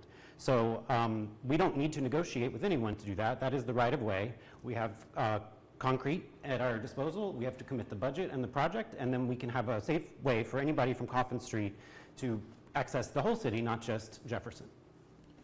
Thank you, Councilor Harmon. Councilor Smith. To kind of dovetail there, I think in explaining the different easement options, it seems like the preferable, if we were to explore that, would be kind of that common negotiation point, and that would require expending some funds to be able to go to the private property owners. And if we're going to start talking about funds, I think there's a lot of trade-offs we're making here. I think a lot of this has been around clarity, and also around ensuring that we're not going to continue reopening the issue over and over again and expending legal expenses. If we explore an easement, we would then be exposing more legal expenses, and I would love to see the taxpayer dollars go towards the sidewalk rather than further reopening this issue and spending those dollars kind of investigating the issue and not coming to a solution that will enable what we heard loud and clear was a pedestrian safety concern. I am supportive of Order 850. I don't think it changes anything today. So if it is private, the deeds as they stand today supersede anything that we were to write on paper. So we're not going to change anything that's in the deeds. We're also not going, as part of this process, going to do a title or a deed search. And I don't think we should. I think that we should leave that to the land court and let them adjudicate that if anyone wants to move that forward. So I'd recommend we kind of work towards clarity and that we focus on spending our taxpayer dollars moving forward on the safety improvements that were very much needed. Thank you, Councillor Smith. Councillor Nikitic. So may I ask a question of City Solicitor? So a couple of councillors have talked about that this would prevent this from coming back over and over again to the city and to the council. And my understanding is that that would only happen if we allowed it to. So I think this 5 years ago, what started this was a communications accepted by the council. The council accepted the communication and getting into it, and we can just say next time we're not accepting the communications. Is there some other way that the city could just keep being engaged in this this argument? Madam Chair, and just to clarify, I think your question is, is there a way that the council could be not engaged here or engaged? I just want to be sure. Well, stopping the engagement. That's a fine point. If we don't want to be engaged any longer, do we have to do this order, or we just say we're not going to be engaged? I just want to make sure. Yeah, so the short answer is you could decide as just a matter of process that you will not take further action on it. As I mentioned, I think the only risk that you cannot control there is that if there is a dispute that does go to the land court from other private parties and the city has not made its position clear, that the city could be asked to be part of that in at least a limited way, although it could make its position clear. Further questions? Councillor Zaid. So I'm sorry, but I do have to debate a little bit with some of my colleagues and some of the points that were made. The first one is just foundationally, just take a step back and listen to what you're being told. So it's not a public way under the first two. Okay, we have found an order that says we accept this a public way. By the way, that's true of so many streets and almost all of them probably in Newburyport, but fair enough. But we also say it's not fair under the prescriptive use, even though now we're saying that it's so important and has been used that we maybe should actually go get an easement to preserve the use that we're sort of saying didn't happen before to rise to the level of considering it a public way. Do you see how that's kind of a juxtaposition? You kind of have to believe two things at the same time that are incompatible with each other. It's the same way you have to believe that, you know, it's public, but we don't have to sell it. We don't have to do a disposition like we might have to do with a piece of public property, but at the same time, it's private, but nobody is supposed to pay taxes on it. These things just don't add up, and that's why they don't really belong in this room. The second thing is, I really must respectfully disagree when folks keep saying it's not going to change anything. It's not going to change anything. You don't know that. And this is something where you're talking about property rights, people's access. So I don't think we should make statements we're not 100% sure of on that front. So I think we hope things that don't change, and I think we'd like to think that preferably kids and users of this path can continue to use it, but we don't know that, and we're certainly not guaranteeing it with anything that we've written here. The third thing I want to say is, it's not, with due respect to my colleague who's at large, it's not that easy to just go run a sidewalk up Merrimack Street. Did it occur that that might also be private property, and you might have to take a sliver of it by eminent domain in order to form the sidewalk if you're not able to make a deal with the landowners to cover that place. I also have seen that in my ward where sidewalks randomly end. Turns out in like the 50s or the 60s, one landowner said yes, another one said no. Some they took, some they didn't, so you end up with what you have. So It's not, this isn't, what's been talked about is the neighborhood, but this isn't really necessarily a good decision for the city at large. I mean, if you think about, well, we want to maintain security and safety, so let's just go build a sidewalk on Merrimack. I mean, do you know how much that costs? Do you know how much it might take to gather that land that might be needed? So that's not a very logical argument to me as well. So I am challenging some of the underlying assumptions. I get it. It seems neat. Hey, we're taking our hands out of the pot. We're out. Go to land court on your own if you want. Hey, try not to throw us in as a plaintiff so we don't get any cost. But we do exist here for a reason, and we are now inserting ourselves. And I'll close by saying to the Ward 2 Councilor's point, I wrote this in my comment. It's a matter of public record. I wish we hadn't engaged in this. I've felt for a long time this wasn't our purview, and we can put it down just as well as we picked it up, and a receive and file would accomplish that and would yeah, I get it. It doesn't create the clarity, it doesn't all that, but it doesn't create more confusion either. And it just puts it back on the table. Picking it up was a choice, and it's a choice we made together. It's not an aspersion at any individual or anything like that, and it's not even a comment on intent. Everybody has the best of intent. Just a reality. We can receive and file anything we get. We can choose not to take up an order. We could make any number of decisions. Our process and rules allow for that all day long. Many hands just popped up. So I see Councillor Khan, I see Councillor Truck, and I see Councillor Harmon. So Councillor Khan. Thank you, Council President. I just want to respond, but largely I want to ask Attorney Macarius to please comment on prescriptive, because I believe even when I was kind of writing up the notes for the meeting, we were kind of, I think a statement was made related to that the pedestrian use is being shown to be prescriptive, but in looking it up, and I think public comment, it's 20 years of uninterrupted adverse, which means without the permission of the abutters, and that's not been the case here. So I'm wondering if you could respond and clarify a little bit about what that provision that identifies something as public, the prescriptive element.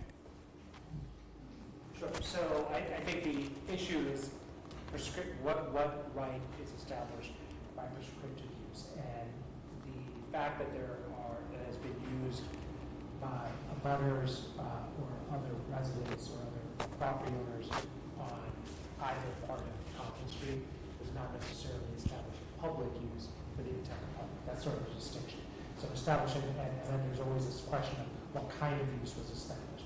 I think we were first asked about this. It certainly appears, I talked to him, and certainly from what Attorney Raymond wrote, there's more of a question of, was it established as a public way for all rights that a public way entails, including vehicular traffic?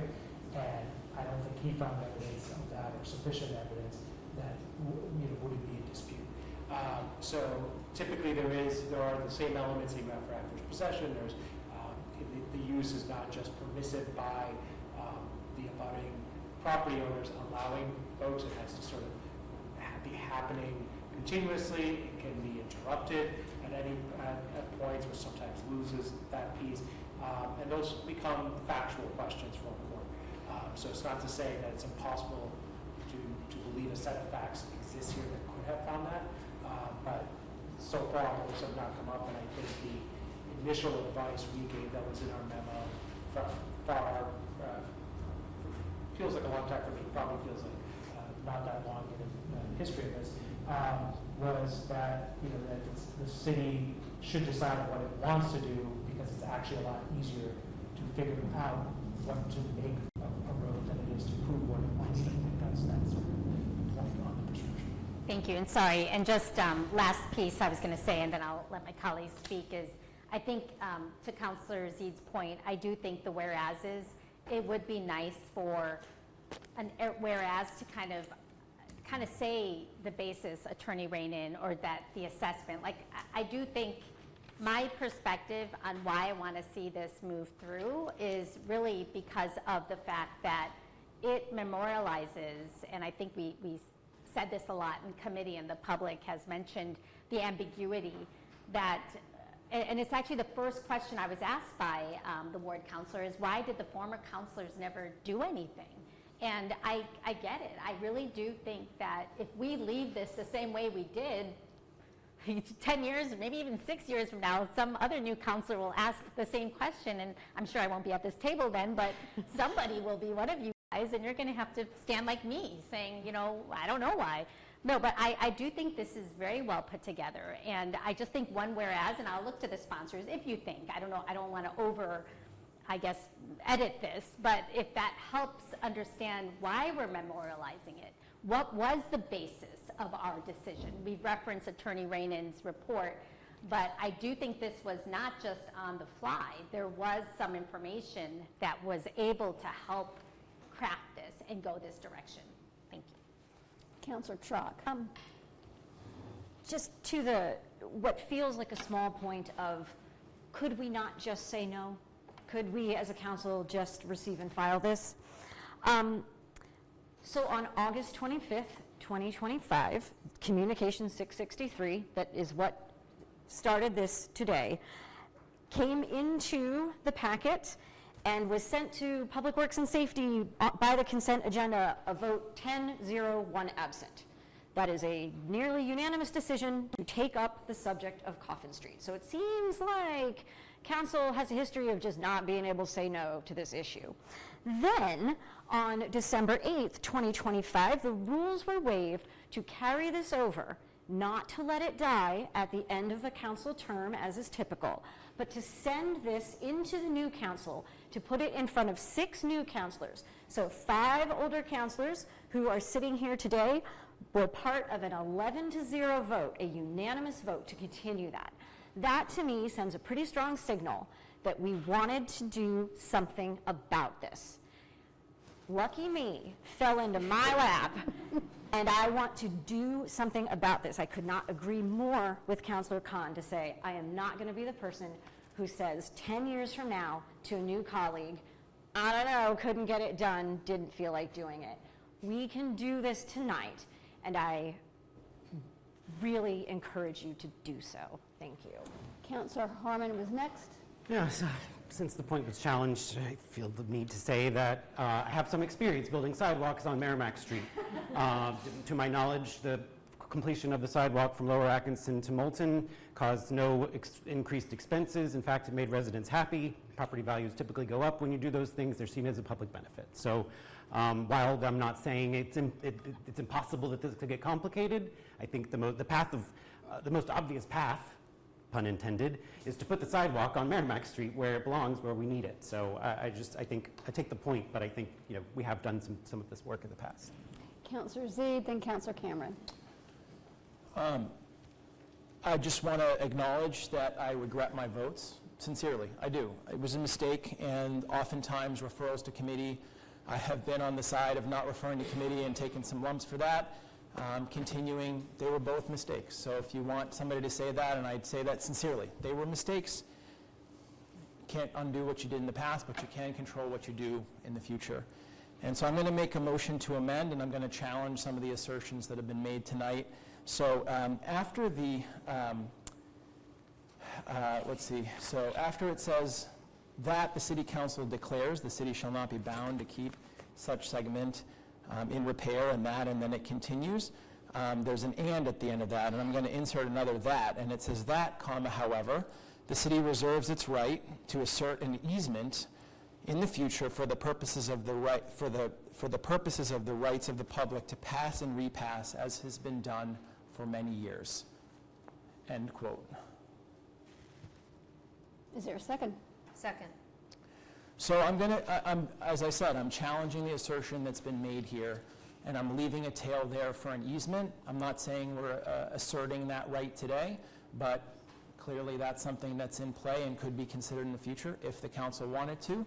You want clarity on position. Basically what it's saying is, fine, it's not a public way, it's a private way, but clearly there's been a historic pattern of use. To what degree, someone else in some other room will have to decide if it's ever brought forward in that venue, but from this venue here, clearly we're making a decision, and I just think that it would be foolish to relinquish that potential assertion if we ever chose to pick it up. Councillor, commenting on the amendment, so Councillor Cameron? Could you repeat? That, comma, however, the city reserves its right to an easement for the purposes of the public being able to pass and repass as has been done for many years. All right, discussion on the amendment.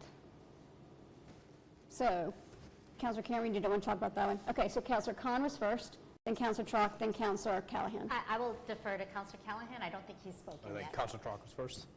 Well, You haven't spoken, Councillor Callahan. I think that's why we're... I thought it was all very entertaining and informative. I didn't need to say anything. Thank you, Council President. I don't mind the amendment that Councilor Zede put forth. If an easement did ever happen, though, we are going to run into the who takes care of this.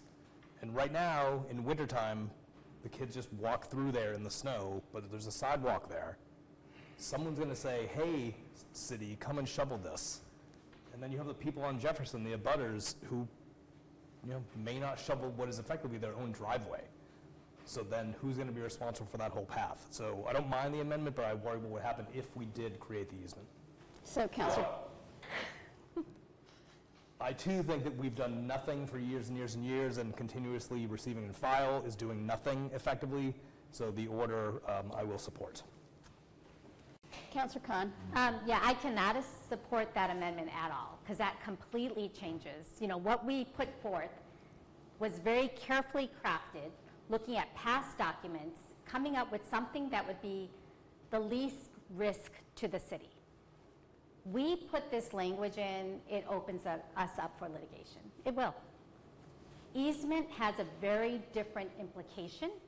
And even if we loosely say, maybe, somehow, not sure, but one day we might, doesn't matter. The term easement is in there, and I will not support this with that.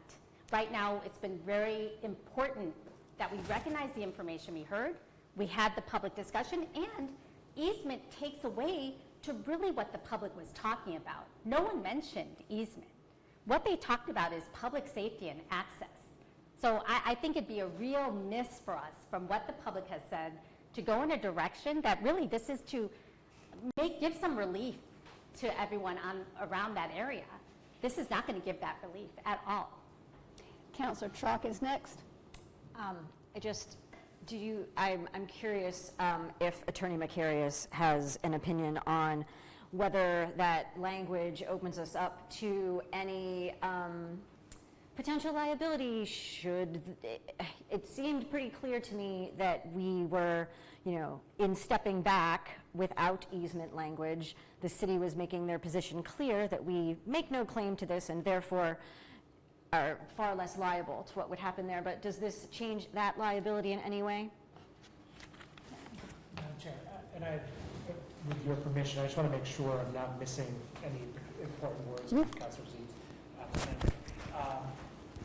To the extent that the amendment is limited to being able to assert the right at a later time, which is how I understood it, I don't think that changes the liability. It does potentially change whether somebody feels the need to involve the city in an action. Again, I can't speak to that because the city could then decide to simply answer, we have no interest and therefore go on. But that, I don't think it changes liability in the sense of on the ground today, someone could make a claim the city should be maintaining this easement because it's clear that it's saying that the city is simply reserving the right to assert. I will say it's not my place to make amendments, but I will say just very, to make sure it's clear, if it is about pedestrian access, I think that may be an issue because right now the discussion was, I think, around pedestrian in this room, but I think the language that was presented could leave someone thinking that the city is reserving the right to assert any kind of easement, which could be vehicular passage, anything beyond just pedestrian and non-vehicular access. So leave that to the council if you want to do it. So thank you for that, and I will close that. Thank you for that clarity. I am in agreement with Councilor Khan. I cannot support this amendment. We have worked very, very hard and have worked very hard with all of the residents who came to the meeting, and my understanding from residents is that there is no appetite to work on an easement in this collaborative manner. So I do not find this to be useful in helping us to move this forward. Thank you. Continued discussion on the amendment. Councillor Zede. So first is, I'm happy to, if there's a desire, I'm happy to make it clear it's for pedestrians. That was my intent. When I said the public, I could say pedestrians instead, or the public on as pedestrians. I'm not intending any vehicular conversation here at all. But in defense of this amendment, in my humble opinion, and as I offer it to you, this aligns what we've been told with what the order would say. So we've been told now several times things are not going to change. People can pass and repass. It's been happening for a long time. We heard during public comment, the attorney said, you know, this, and this address. We went through each address, and this is, and then there's always the typically and fair enough. Disclaimers are what they are. It's a very tough position for an attorney to be in, and I respect that. But this is an alignment between what we've been told and I think what is being written. And if we pass it without this amendment, it doesn't say anything about people being able, again, as pedestrians, meaning on foot or on a bicycle, to be able to pass and repass that. So I think that's a pretty fundamental, that was a fundamental offering to this order in the first place. I'm asking you to support it. I think you might be surprised at the outcome. Further discussion on the amendment. Councillor Nicodetti. I think this amendment, which I will support with the addition of the pedestrian language, actually is the point and what Councillor Zaid has been saying all along. We are still talking about making changes and putting in language that belongs in land court. This is not our job. We have great legal advice, but we are not judges. And I do feel uncomfortable with making any decision about doing this. I also think that the council has been at a disadvantage because I've sat through many council meetings, including as a member of the public, and I have not seen a lot of the abutters to Coffin Street. So when someone says this is just about one person on Coffin Street, maybe it looks that way because one person on Coffin Street will come to these meetings over and over again. But last week we heard 7 other people who live on Coffin Street, and they were quite passionate about using that unfinished portion as a way to get to Jefferson Street and the other side of town. And without it, their children might be in danger. I mean, this is something that has been used, and we've heard testimony, it's been used, for more than 50 years for pedestrians. And while those residents may not have used the word easement, because that's not normally how people talk, if they want something that says that no matter what, we will still have this right, that's what they would get. They would get an easement. I do think the idea of Coffin Street residents and their rights to use that part of the way for pedestrian use is important to them. We've heard that. And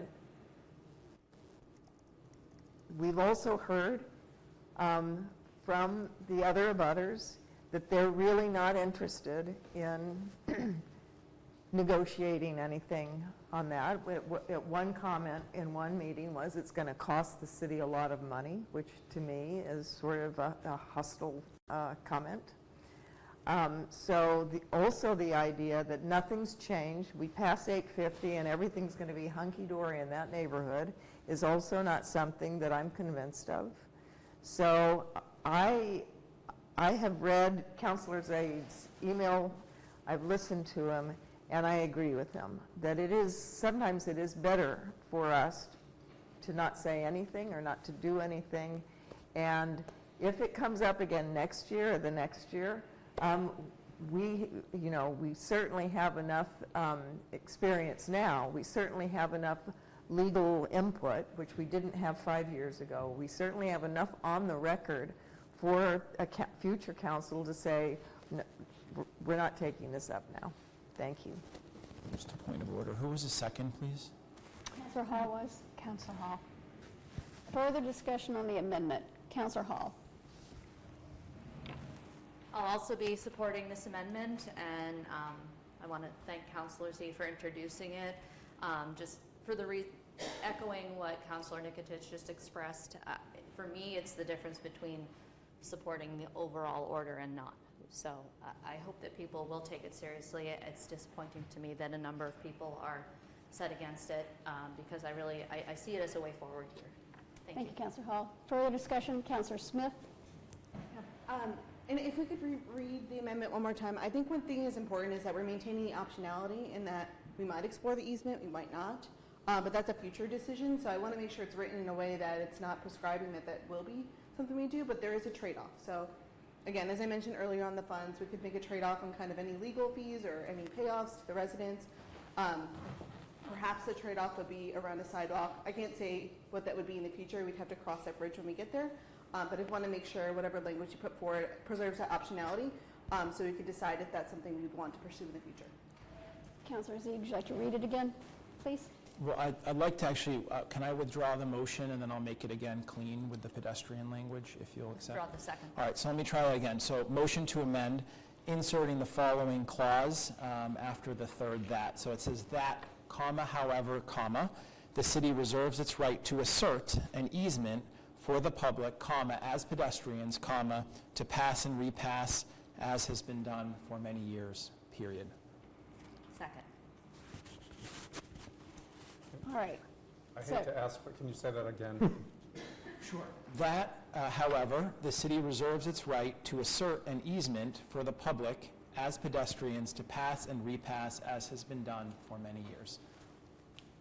All right. Councillor Khan?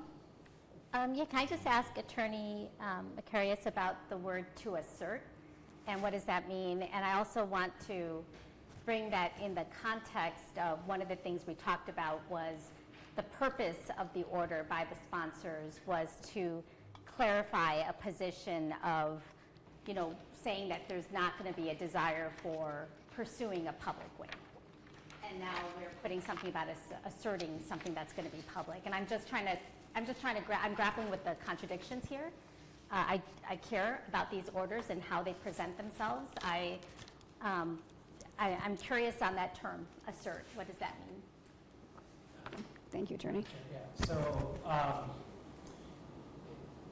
the way I read that, and obviously this is one lawyer's reading today in 2026, over time, you know, that may change. Sorry, we'll try to be louder, sorry about that. The word assert, I take in this case to mean that the city reserves a right to make an argument that notwithstanding that it is disclaiming and discontinuing any right in a public, to assert that there is or to argue, let's just use that word first, that there is a public way, meaning a way that can be used in all the ways a public way can be used, it may nonetheless in the future argue to a court or otherwise that a more limited right of the public to pass and repass on foot exists as a matter of law because of factual circumstances existing up into the state. I will say there is at least one case that I'm very familiar with, a little bit too familiar with, where the right to, where a way was discontinued in the early 1930s, I believe. And at the time, the way the statute was written, that the court recently found that the public's right for pedestrian use was not also discontinued. So it is possible to have a discontinued right to a public way without necessarily losing it. However, it's very unusual. It requires certain circumstances.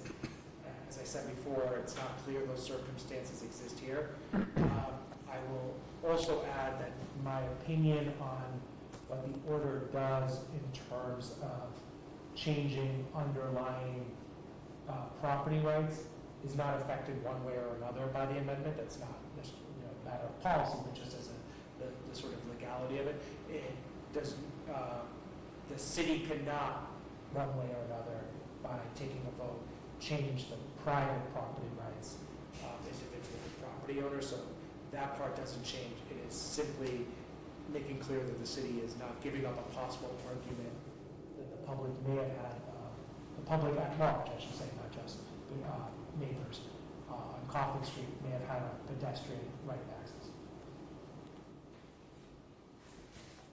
Councillor Delay.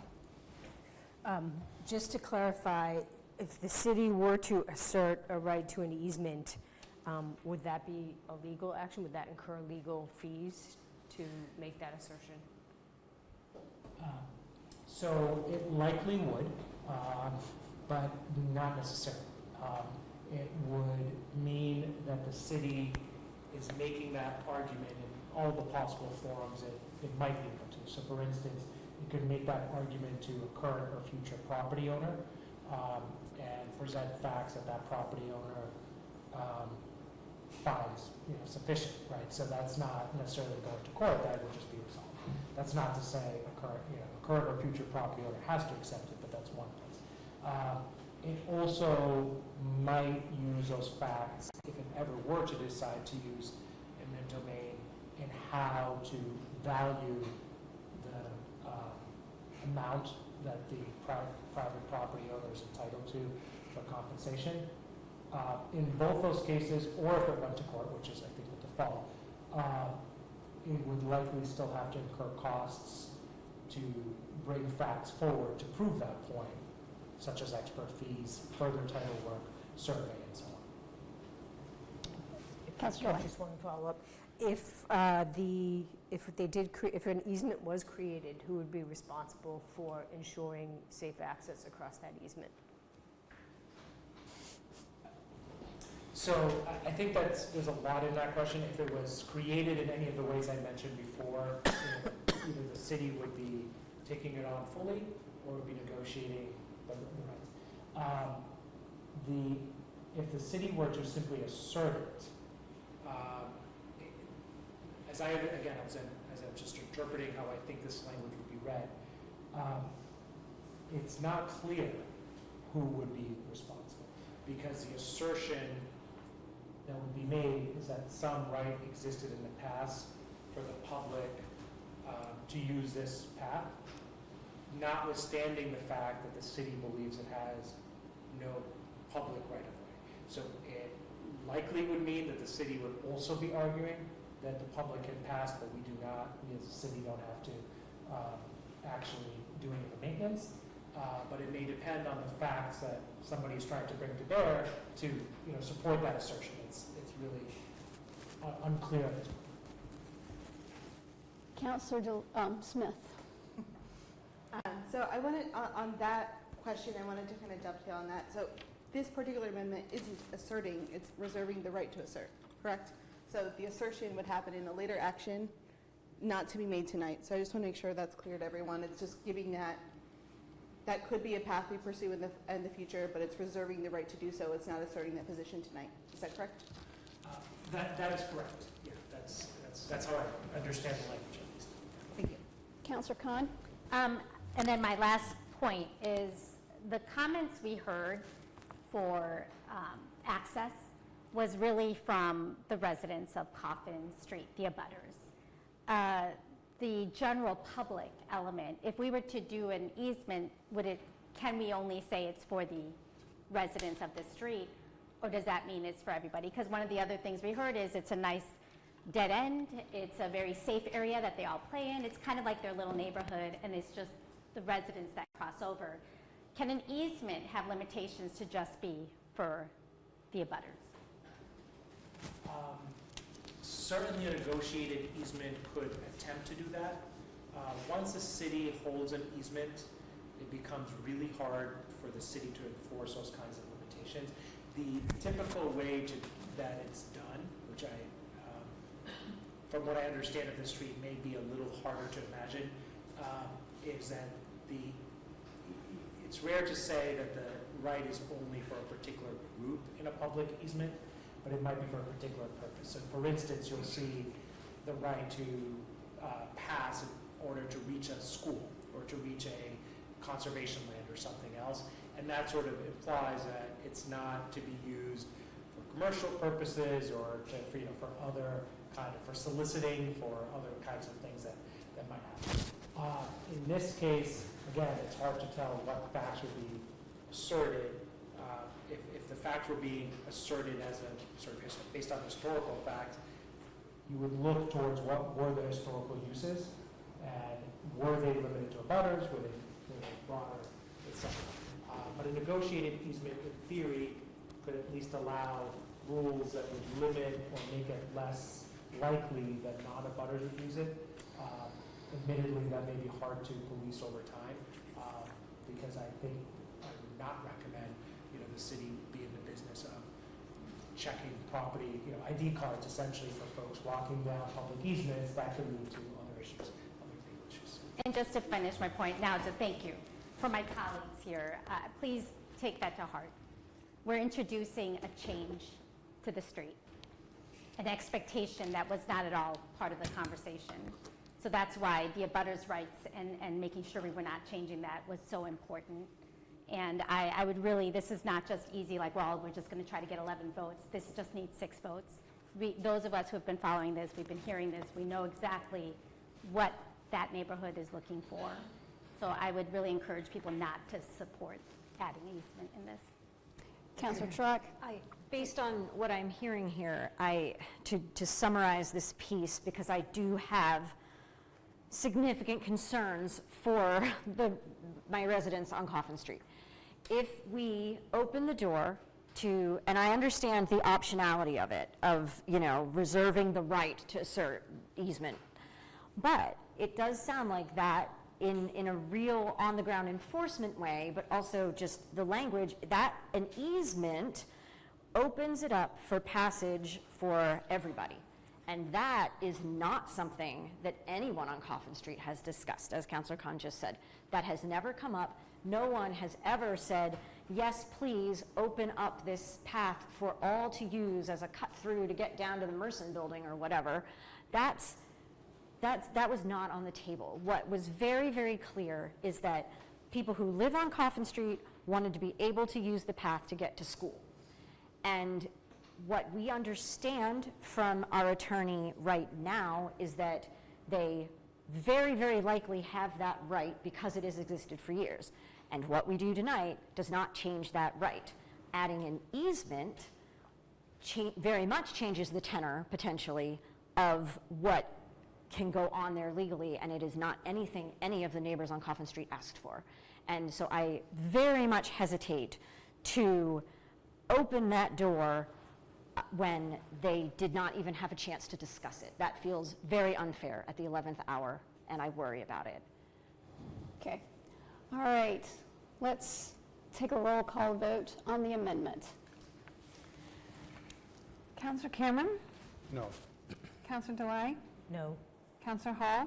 Yes. Councillor Harmon? No. Councillor Khan? No. Councillor Nikitich? Yes. Councillor Smith? No. Councillor Truck? No. Councillor Zeid? Yes. Councillor Callahan? No. Councillor Shan? No. So we brought to order 850 as it stands today. Councilor July? Just a question, if I could, to Councilor Curtis again, to our city solicitor, I'm sorry.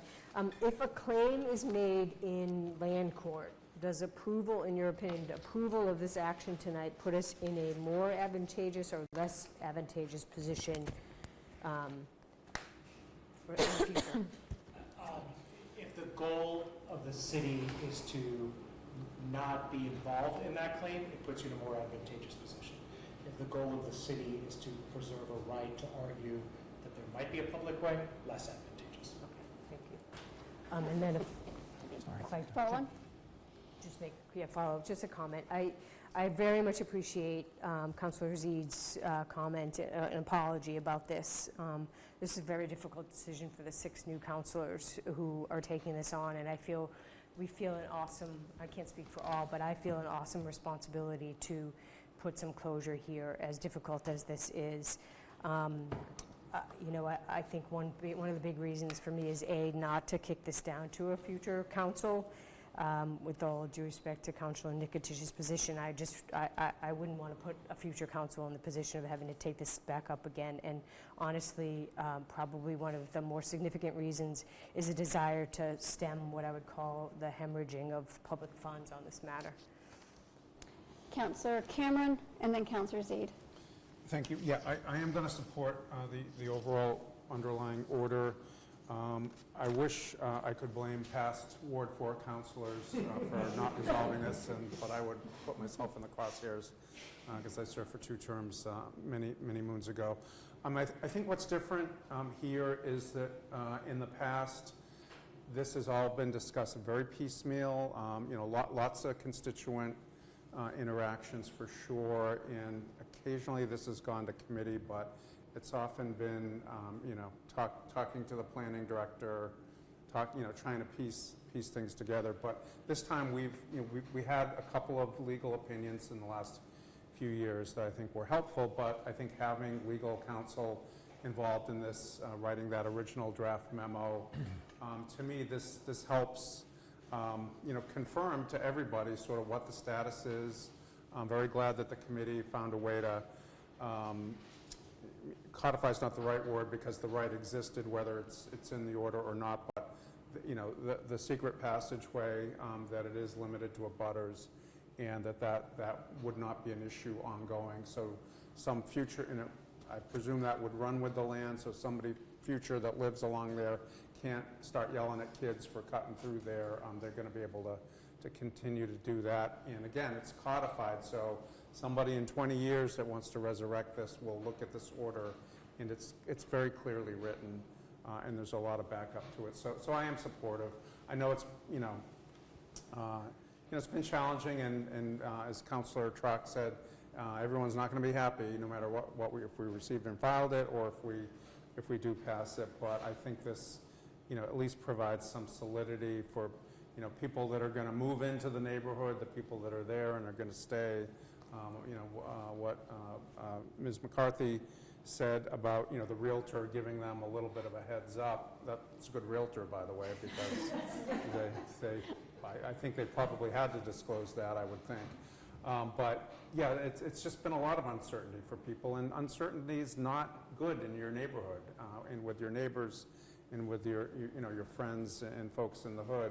So I think this, hopefully, if we pass this, it provides some stability for people, peace of mind. 100% agree with the past Ward 4 councillor who didn't get the sidewalk done, Councillor Harmon. It's 100 yards, and that I think for Coffin Street has people that you're kind of landlocked unless you want to dance across the Merson lot, which is not all that safe, or walk on the grass if you take a left, or dare to cross Merrimack, and it is dangerous there. That's a great police place to get people pulled over, because when you come over the hill, people they're going faster than 25 and often 40 there, and you would have to run across the street. So if a sidewalk could be put in, at least that will get you to some other crosswalks. Maybe there could be a crosswalk there. I'm not sure if that's a good place for one, or more hawk lighting. But yeah, we definitely can't lose sight of that. And I think the administration's in the room, and we should be continuing to push for that in addition to the secret passageway. Thank you. Councillor Zaid, and then Councillor Nikitic. Thank you. I think the debate was instructive, and the first takeaway from the debate is that this isn't a legal proceeding, right? You've heard that in the phrase, we're not changing any of the underlying property rights 100 times. It's been said many times. So we've established that we're not doing a legal proceeding here. What we are doing is a discussion of public policy, and effectively that the city making a public statement about what it thinks is the situation down there based on a tremendous amount of input from stakeholders, from attorneys, and so forth. And so, in the end, the public policy statement that we all have to go back to our respective wards and what have you and defend is, we looked at this, we see a tremendous amount of importance for people to be able to pass and repass, and we see that that's valuable, but we're walking away from the whole thing because all we care about is optimizing to not be involved in court. That's what basically the message is that I'm reading from this, as opposed to optimizing for so what I heard several times, what does the neighborhood want? The attorney's letter says, work to what you want the outcome to be. Is not the outcome that generally you hear, that it's never going to be open to vehicles, but that it should always and forever be open to pedestrians? Is that not what you hear from the recordings, from the minutes, from the past 5 years, from 7 years ago? So if that's what you hear, then why is that not written here? Read what the words say. The words say, we're out, we're done. And if the city later disagreed with this or wanted to come back from this position, it will be a very difficult thing to do. This is definitionally a bad outcome for the taxpayers at large and for the neighborhood, because it's a gift to some and a burden for others. And that is not the hallmark of a public policy that's moderate or that's a compromise between two positions and two sides. You have no obligation, to my colleagues, you have no obligations to vote for this just because you think it's going to be some faux end to something. It's not the end. It may be the beginning. It may take a while before the next chapter happens. You may be on the council. I may be, I may not. But it's never going to be closed by this. And I implore you to really reconsider, okay, the amendment didn't pass, but the underlying order is pretty deeply flawed. We don't run around the city saying, hey, we abdicate our any claim to anything here very often. In fact, I've never seen it, and I'm really failing to see how it's prudent or how it's reflective of what the neighbors are telling us. Please vote no. Councillor Nikitic.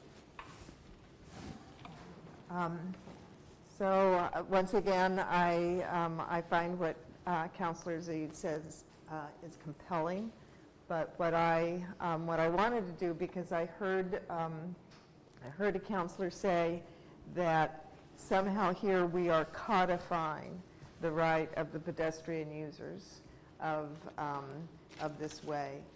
I would like to ask Attorney Makarios again, something which I thought I've already heard the answer to the last time we met. Just putting in that language we can't, as a council, can't really codify any right here.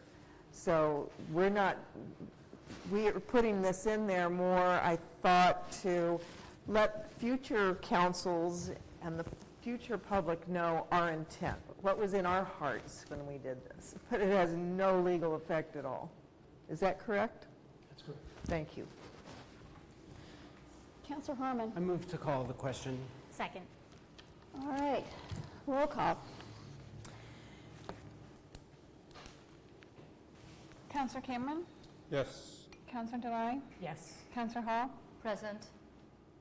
Councillor Harmon? Yes. Councillor Khan? Yes. Councillor Nikitic? No.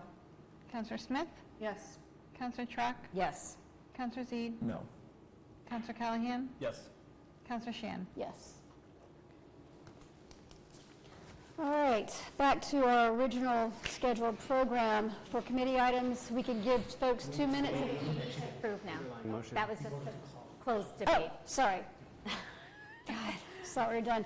Sorry. So roll call on Order 850. So this is roll call on Order 850 as amended in committee.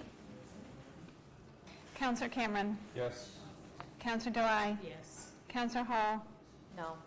Councillor Harmon? Yes. Councillor Khan? Yes. Councillor Nikitic? No. Councillor Smith? Yes. Councillor Truck? Yes. Councillor Zede? No. Councillor Callahan? Yes. Councillor Shan? Yes. Now we are done. Is it 8 to 3?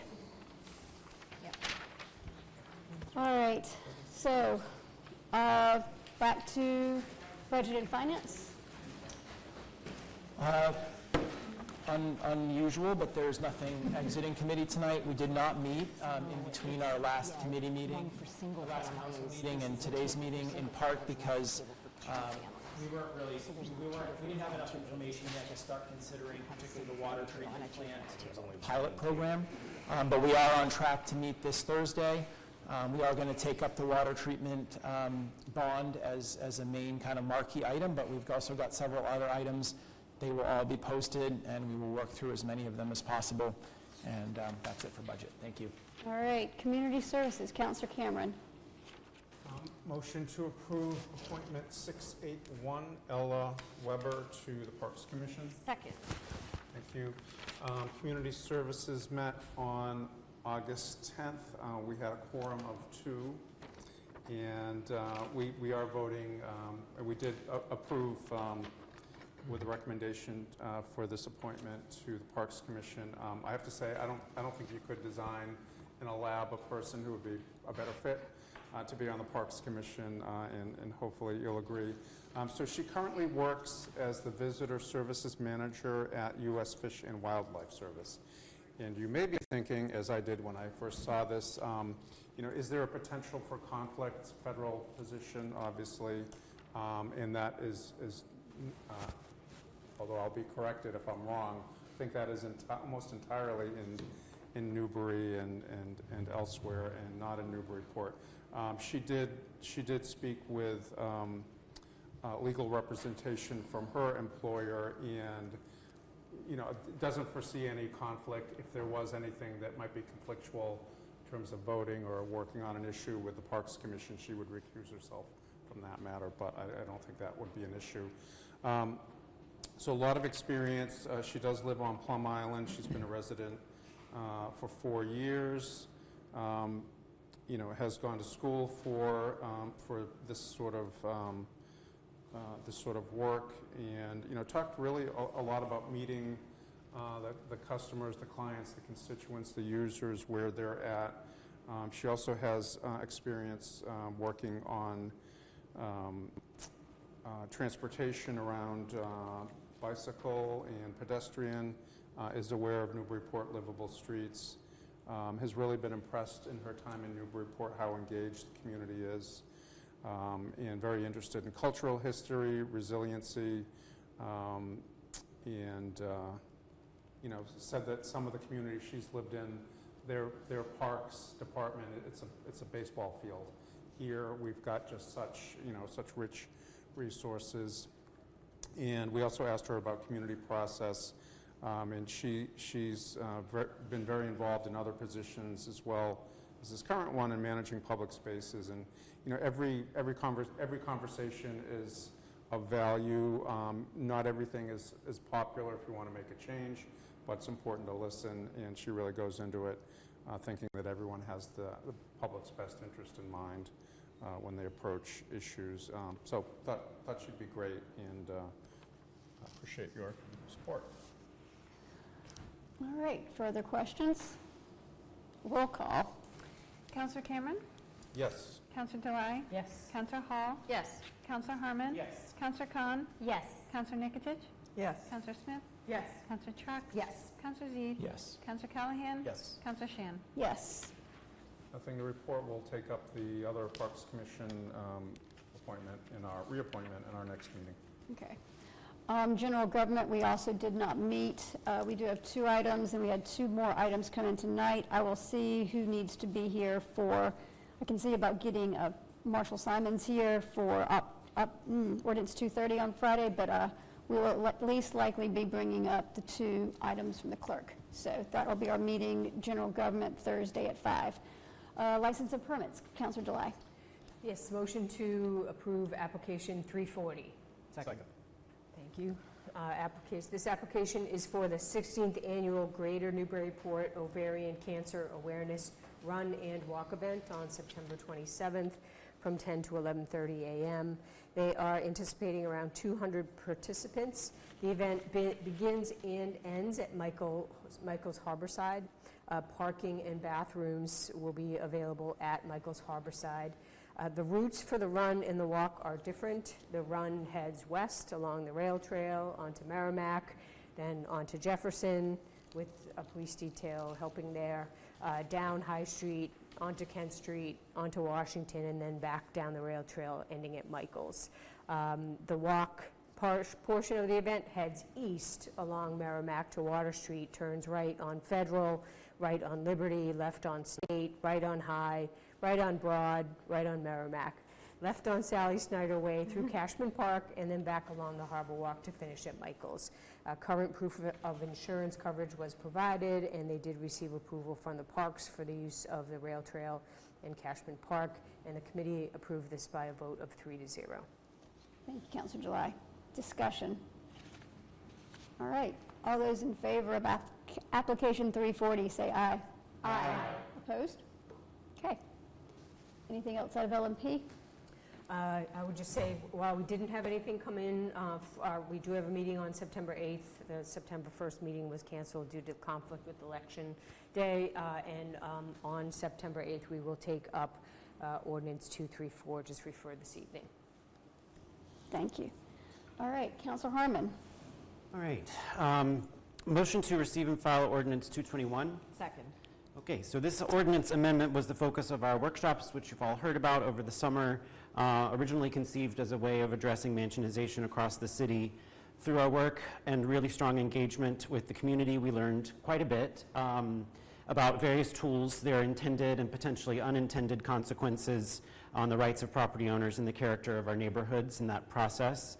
Through several joint meetings with the planning board as well, the sponsors have received more information, and I believe they plan to craft that into a new, potentially more focused version that seeks to both address the original concern, but also provide tools to make it easier to develop the types of housing we need.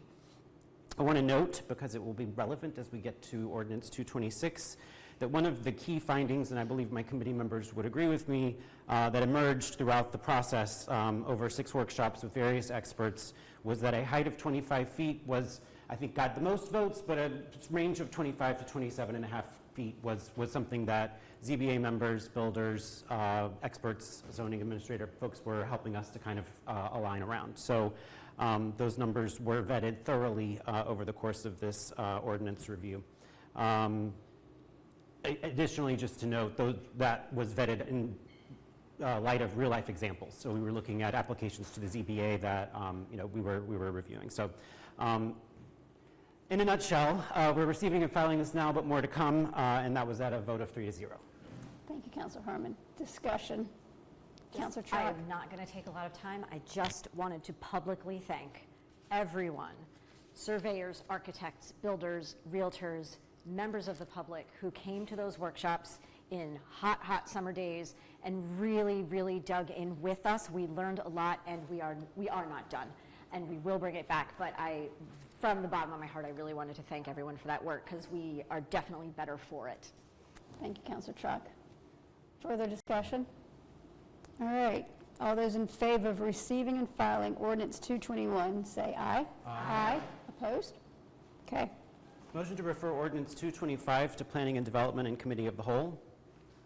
Second. So this amendment to Section 6.5-1 of the Conservation Lands was discussed briefly at our August 12th meeting. A request was made by Councillor Cameron to have this referred back in as a Committee of the Whole item. While the substance of this ordinance addresses areas that would be added to the list of conservation lands and specifically defines new enforcement, fines, etc., we received public comment and briefly discussed in committee the current situation where 2 people are living in one of these areas. So the broader discussion with Committee of the Whole seemed merited given those issues that we're assessing.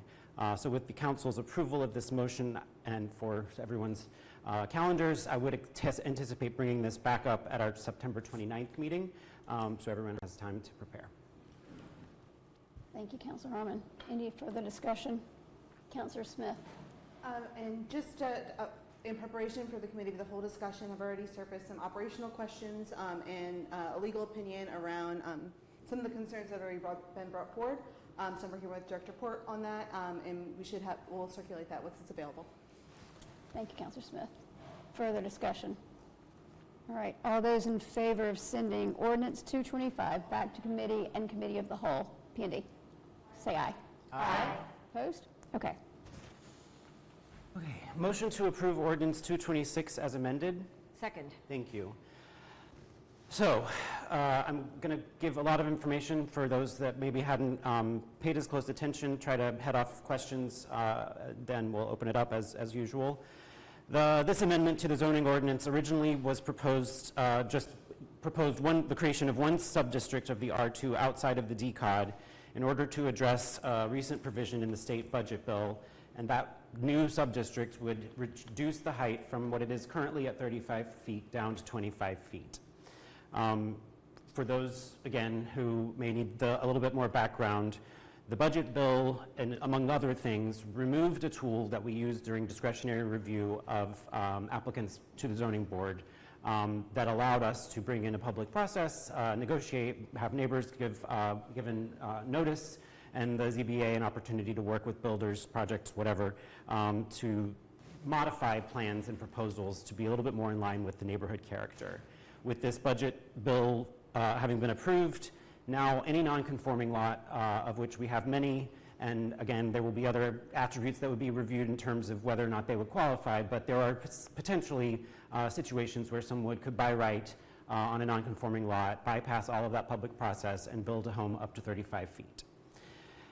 It's important to note that height in Newburyport is measured to the median.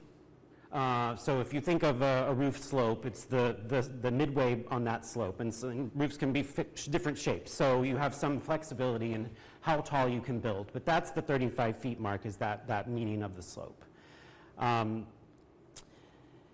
We also reviewed examples under this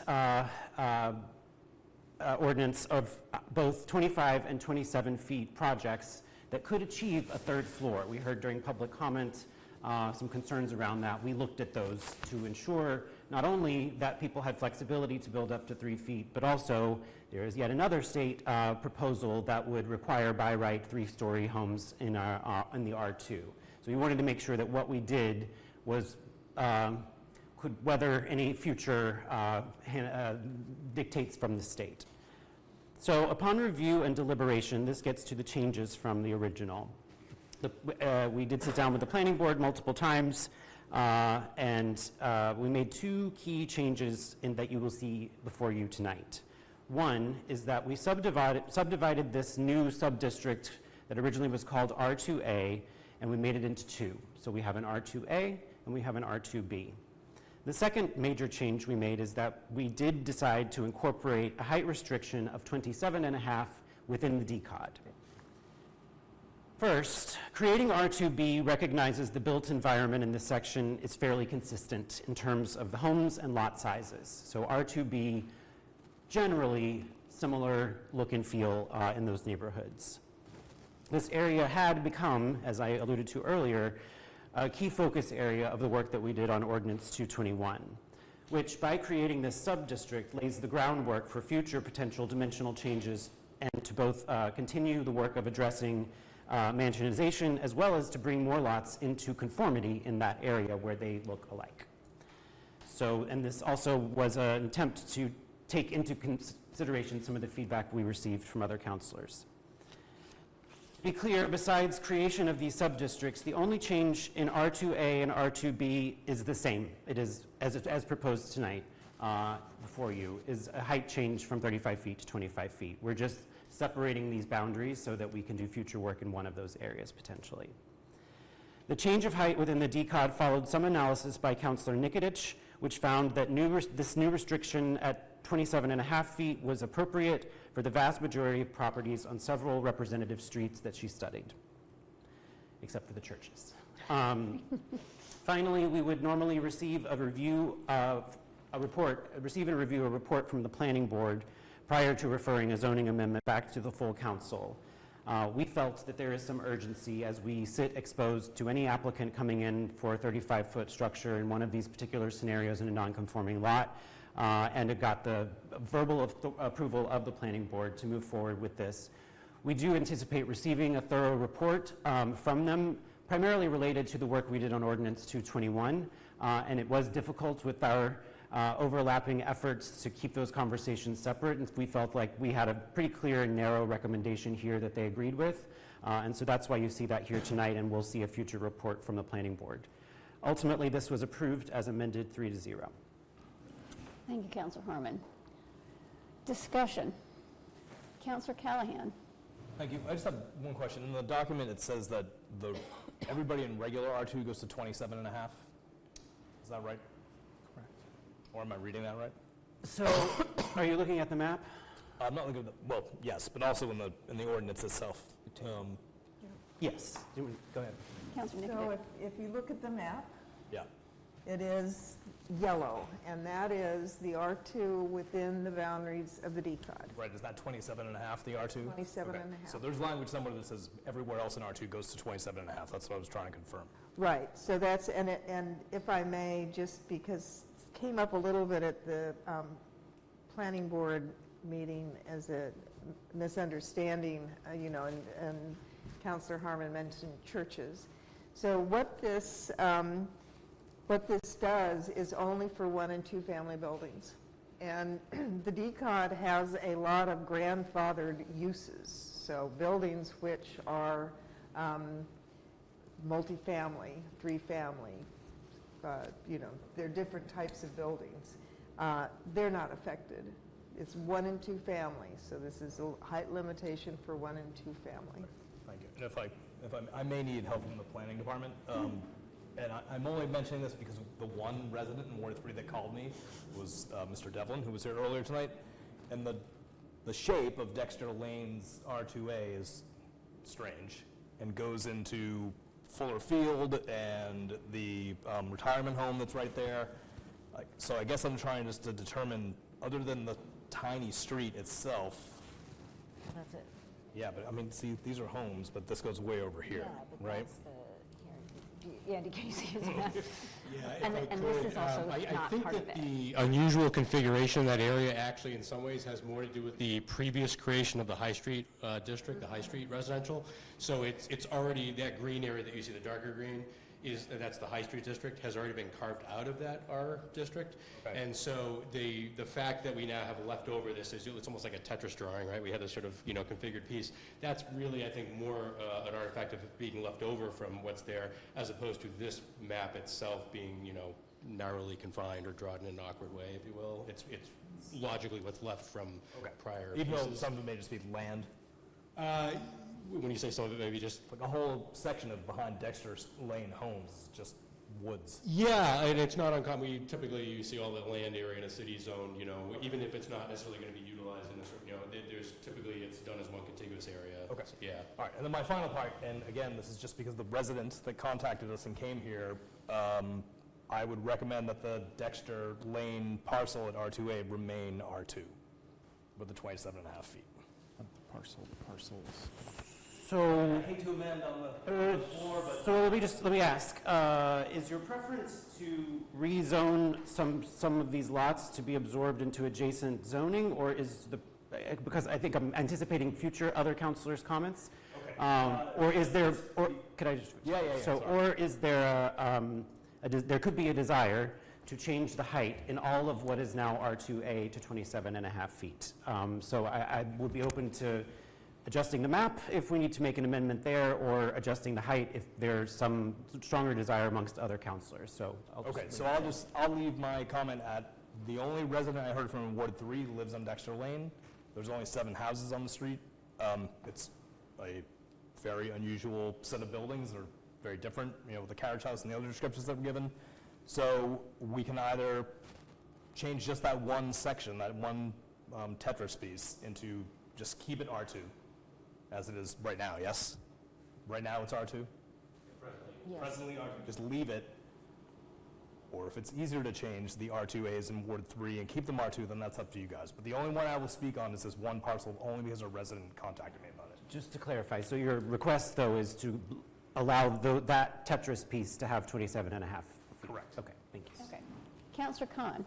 Thank you, Council President, and thank you for introducing this. And the one thing I do want to say is this was not sent Committee of the Whole, and I do want to hope that anything that's zoning related, it was not posted that way. So I think we need to be better about posting it, because it's not anywhere shown as COTW. So apologies that we sent it that way. I didn't see it that way. So anyways, I think all zoning should be Committee of the Whole, and hopefully we could designate it that way. My point on this one and on the, so there's a couple of things this is accomplishing. One is the 2A, 2B sections, because before we redraw, maybe giving some context, maybe that might be helpful to understand on how those sections were determined.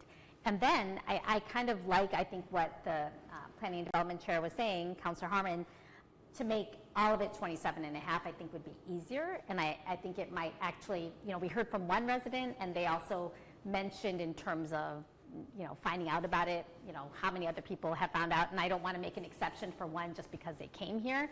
So I would be more amenable to supporting this if we can make all of them 27 and a half. Councillor Zede was first, then Councillor Trock. I don't want to derail a conversation on this specifically, so, why don't I yield and let you finish this, and then I'll say my piece. Thank you. Thank you. Councillor Trock. Councillor Khan, can I just ask a clarifying question, and then I think I might be able to answer it? Are you saying that you would like to see R2A be 27 and a half, or DCOD, R2A, and R2B all be 27 and a half? So, yes, to your latter point. I think, and this is where I need to understand R2A, R2B. I'm looking at the drawings here. So I guess I want to know why 25. And Yes. All right. So, I will answer this from my perspective of a full-time job in these workshops, right?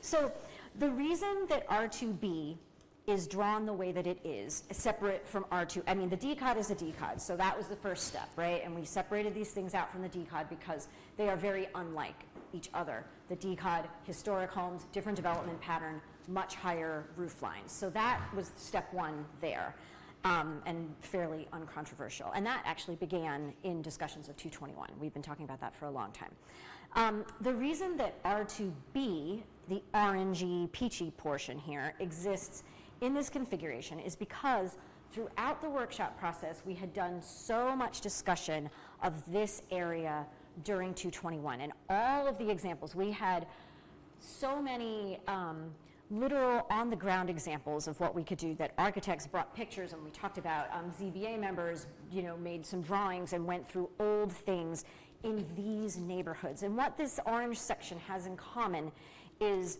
its large stock of post-war era homes.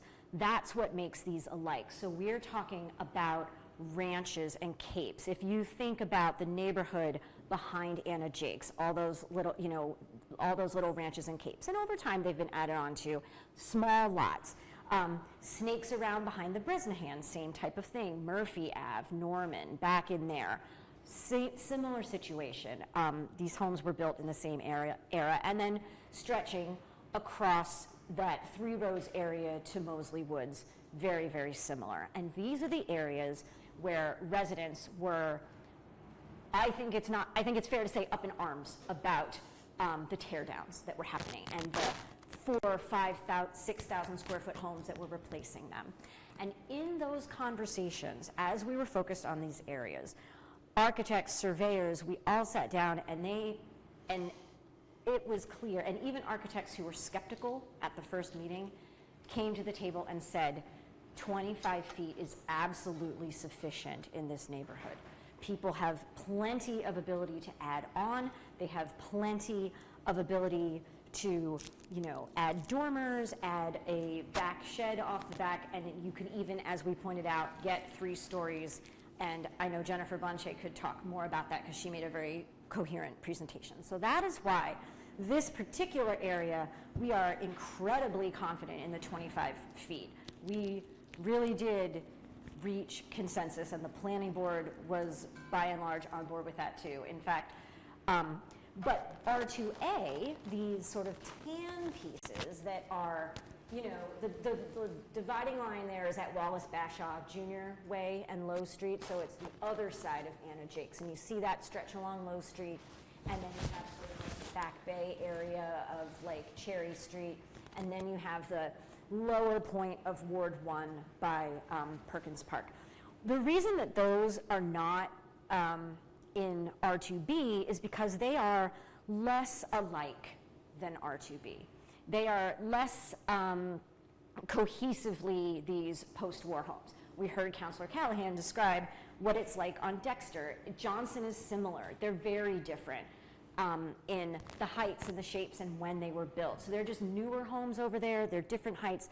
Because they are more disparate, right? R2B is a lot like itself. It feels more cohesive. R2A doesn't have a lot in common, so that's why we divided it there. And I will say here that R2A, the tan sections, were not as thoroughly vetted in the workshop process because it was not the neighborhoods that we were focused on. We talked about it a lot. Councilor Nikotich could tell you a lot about that Back Bay area because she did a lot of research on it. You know, I did some back of the envelope neighborhood walking around in the Ward 3 section, and and I think, and I'm sure that the planning office could talk more about the average heights. Generally speaking, those areas are lower to the ground than what we have in the DCOD. So 25 feet makes sense. Again, as Councilor Harmon pointed out, that's not the absolute height, that is the median height, and it does allow people plenty of space, but I would be open to talking about that. I am far less open to changing the height proposed for R2B to 27.5 because we have done so much work on it, and we're very confident in that number. Thanks. All right, folks, just so you know, there is no amendment on the floor right now to discuss. We're just discussing the baseline. So if someone wants to make an amendment for discussion, someone should do that. Motion to amend R2A to 27.5. Second. Okay, for discussion. All right, thank you, Councilor Khan. Discussion About On the the amendment. On the amendment. Do you want to go, Councilor Delay? On the amendment. So, So, Councilor Callahan. Thank you. Thank you for all that information, Councilor Chalk.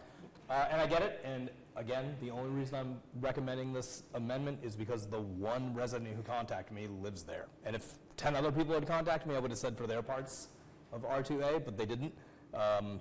If it's easier to make the whole thing in R2A and to keep it R2 as is, I live in R2. I have a project I did several years ago. It's 27 feet. It looks like it belongs there. It's not too tall. It fits in the neighborhood. All those other things. I think that Summit and Johnson, most of Toppins Lane and Dexter are they're weird. They're all over the place, house sizes. If it makes it easier to make all that stay yellow, then I'm fine with that. I'm just relaying the wishes of a Ward 3 resident. Thank you, Councilor Callahan. Councilor Zaid.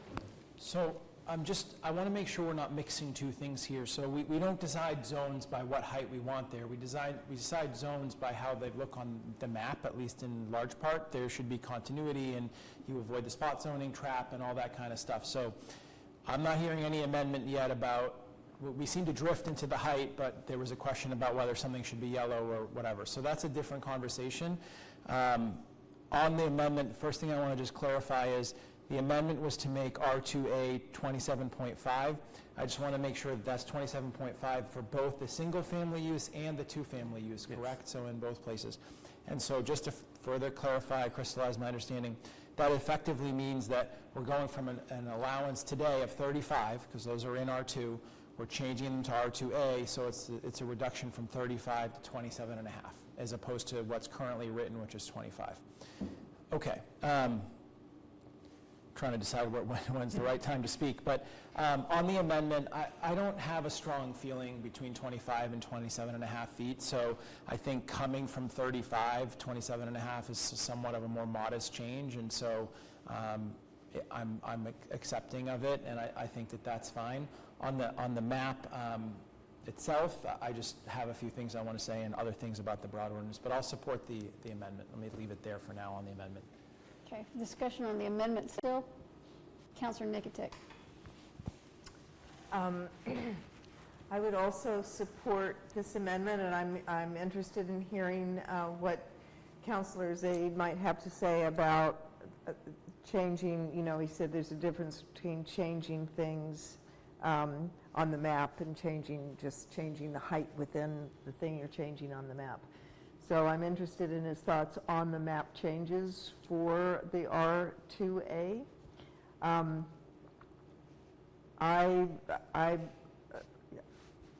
I believe that the R2A is a map change is defensible, and we did talk to the city solicitor a little bit about doing this. So I'm kind of happy with the R2A as a map change. And I I think it's preferable to let the heights in the R2A go to 27.5 than to actually change the, to add Dexter Lane into the R2A. But I just said that about adding things to 27 or making things 27.5 and realized that it looks like there's a large part of the R2A in Ward 4. There is a piece of it in Ward 4 along Low Street to Toppins. So that bit, it's Zabriskie, it's a lot of Zabriskie, so it does multifamily anyway, condos. Okay. And so it would, in Ward 4, just since we're going to get in the weeds on it, as we should, it would affect the houses on the Ward 4 side of Low Street and, towards Wright's Court and the bottom of Toppins. It's a very small sliver. Okay. And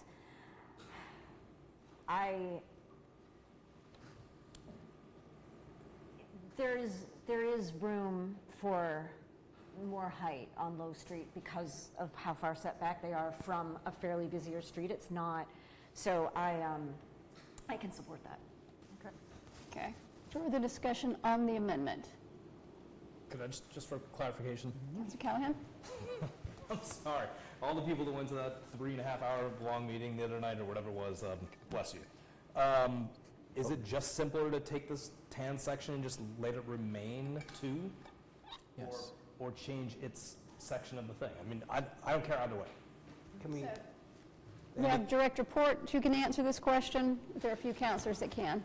So Director Port, you first, and then Councilor Nikitic was quick to have her hand up.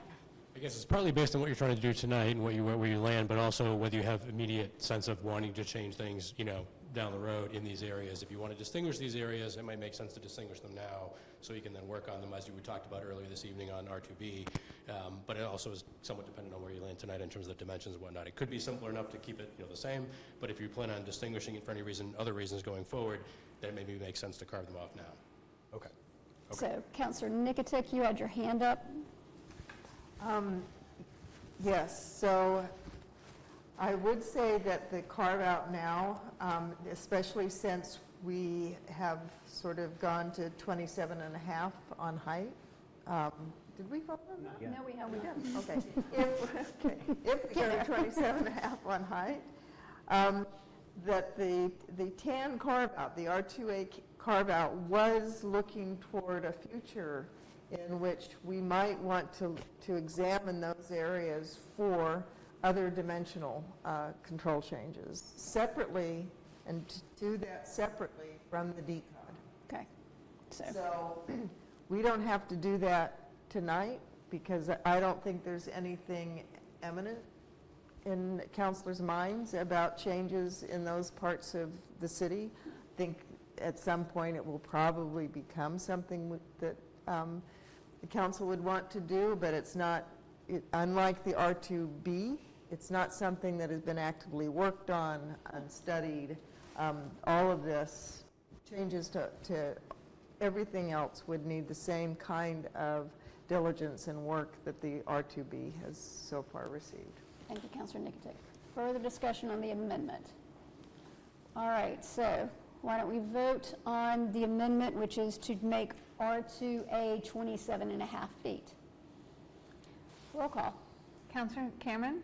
Yes. Councilor Delay? Yes. Councilor Hall? Yes. Councilor Harmon? Yes. Councilor Khan? Yes. Councilor Nikitic? Yes. Councilor Smith? Yes. Councilor Truck? Yes. Councilor Zede? Yes. Councilor Callahan? Yes. Councilor Shan? Yes. All right, back to the baseline now. Councilor Delay. I just want to offer thank you for restricting that amendment to the R2A or whatever that becomes, and just sort of following up on Councilor Truck's points. She made a very technical argument. I'm going to make a more emotional argument. I can assure you that the Ward 6 section of the R2, soon to become hopefully R2B, that these neighbors know about this height change. They are asking for this height change. They want this height change. And everything that we heard from all of the people, architects, builders, and others, confirms and reinforces my confidence that that is the right height for that area. And I believe Councilor Trock concurs for her sections of Ward 4. Yep, I do. All right, further discussion. Councilor Zaid. Yeah, so now on the underlying, I just want to follow my colleague, but just speaking centric to Ward 1. So I really want to express appreciation and gratitude for R2A and R2B. It's something I had been advocating for, and I'm so grateful that it was heard. Again, speaking very centric to Ward 1, I can close the left eye and I only look from this right, but that part of my ward is distinguishable. I made an argument it's not as distinguishable as you may think on paper, but it's distinguishable, and I think this is fair, and I appreciate that, and I think we draw zones, again, to differentiate them, to legislate off of those zones, and this is very commonsensical to me. I think residents would understand it. All of those boxes are checked, so thank you. Now for the bad news, which good thing is not for anybody in this room, but I just have to stand up and express my distaste for the state, for the legislature. I don't care. They should listen to this tape. I hope the audio comes through clear. So my message is the same. Either if you want to take over zoning, come join us. We meet here all the time and go to zoning board meetings, talk to residents, come down and be on the ground and look up at something with a neighbor and talk with them about it. But you're legislating from too far away. And to add insult to injury, dumping it on page 38 million of an economic development bill is not appropriate, and it's not process. And, you know, everybody has their views about what Newburyport has done here locally over time for our zoning, good, bad, and different, and I'm sure there's arguments to be made on all sides. But we've certainly pretty damn well been thoughtful about it, and we try to come up with good outcomes, but you're kind of messing us up. To put it bluntly, you're screwing up the work that we're doing because it's a fine balance. You just can't come in with a shotgun and just blow everything up and say, okay, just do this big change. Their change may work great for certain communities, and maybe that's what they needed. It's not what we needed, and I've asked them directly in emails, if you'd like them all, I've asked them to stop. Please stop. Stop doing this. It's not helpful. You're not helping us do anything. I can appreciate the goals that there are around housing and all that kind of stuff, but it's so interesting here how we're having this balance, right? And in Ward 6, we want more housing, but we need certain, there's more to the story. It's a finer, more nuanced conversation than just pre-existing nonconformities don't have to deal with height restrictions. This is insanity, so I beg them, please listen to it. Whoever is listening to this, take that message to our state legislators, the best of intent, but it's not playing out the way they want on the ground. And we have to take that weight from our neighbors, and we will continue to react in these ways if we're forced and if we're pushed. So again, thank you. I plan to support this. I think it was an appropriate response, and I appreciate the zoning picture change. Thank you. Councillor Smith. So I would certainly echo Councillor Zeid's sentiments, and I would also say that we were very fortunate that we were receiving this on the tail end of many workshops and that we're able to study it very closely. And I think the two sponsors for 221 were very responsive to some of my feedback around Ward 5, as was a planning and development chair. So we, as part of that process, we were able to add one of the sections of my ward, the Russell Terrace, Ollie Woods area, and I'm grateful that it could be considered because it's an area that kind of shares a lot of commonality with the other areas.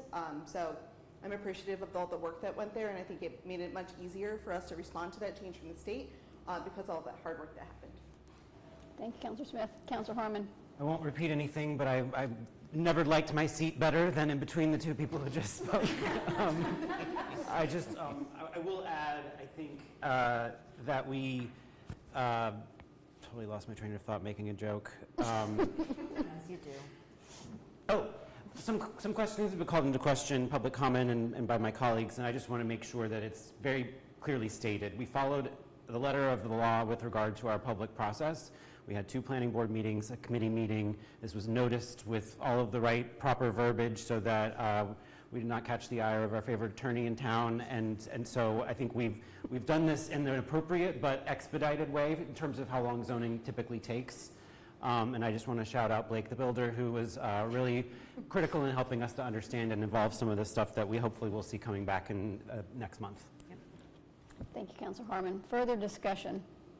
All right, roll call on ordinance 226. This is ordinance 226 is amended in committee and amended on the floor. Correct. First reading. And it's first reading. Thank you.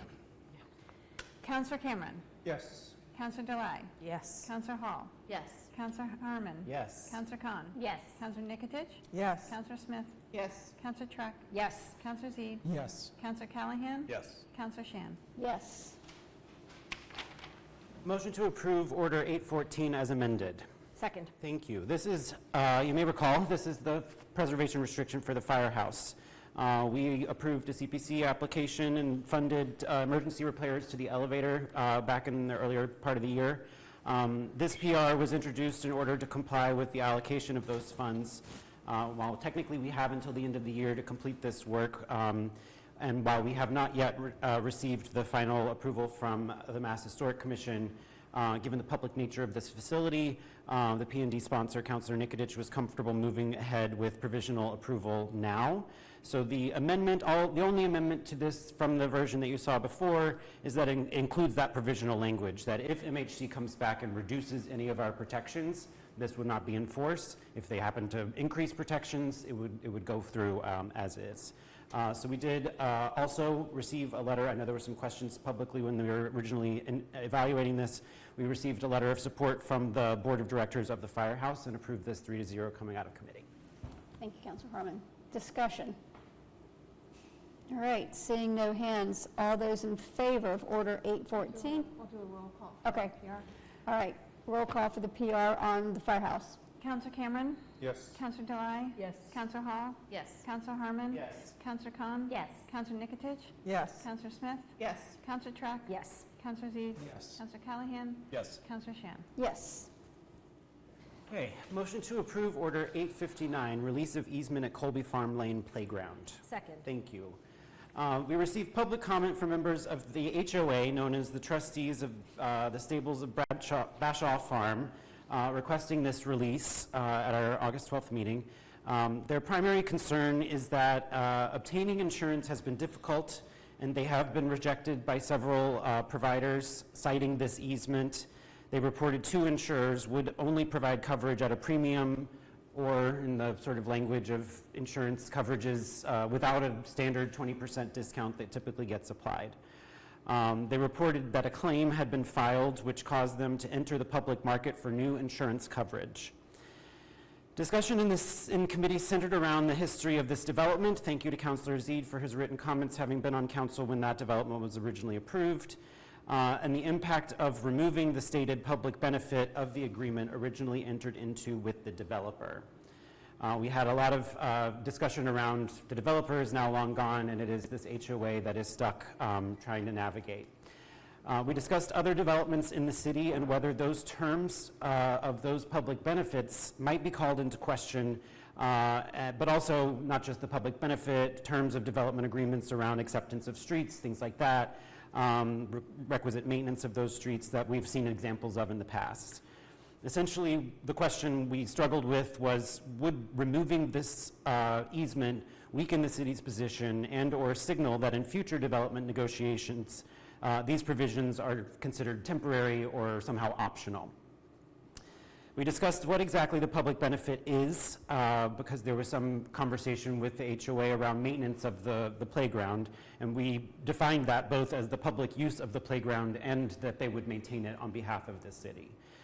So ultimately, this was referred out of committee with no recommendation by a vote of 3-0, and I will defer to the sponsor to add anything. Councillor Smith. So bear with me, I'm going to be a little bit lengthy. So tonight we're considering an order to release the public access easement for the playground at the stables at Bashaw Farms, located at 8 Colby Farm Lane. The playground is privately owned by 7 households in the condominium association. They pay for the maintenance, the repairs, liability, and insurance, while the easement opens it up for the general public.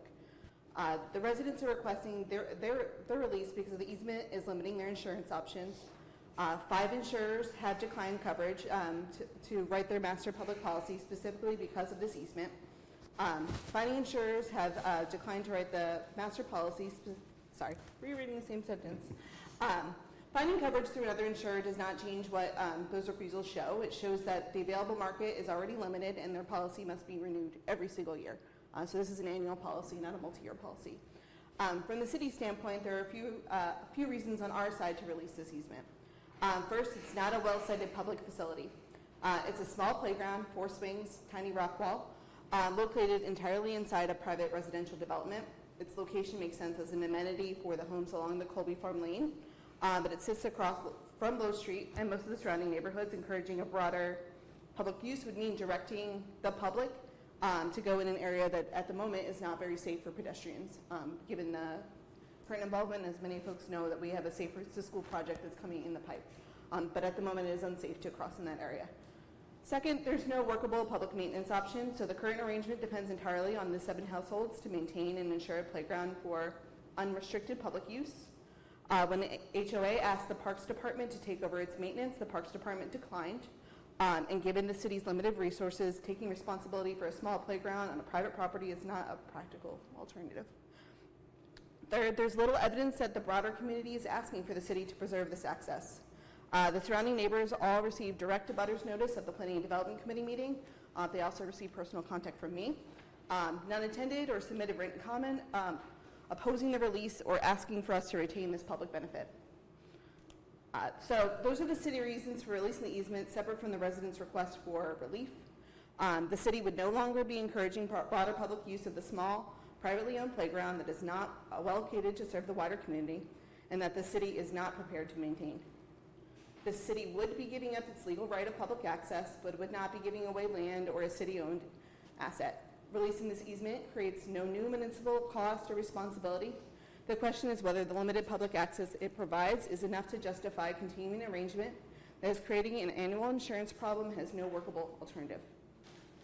Releasing the easement does not mean the city must release the easements in the future.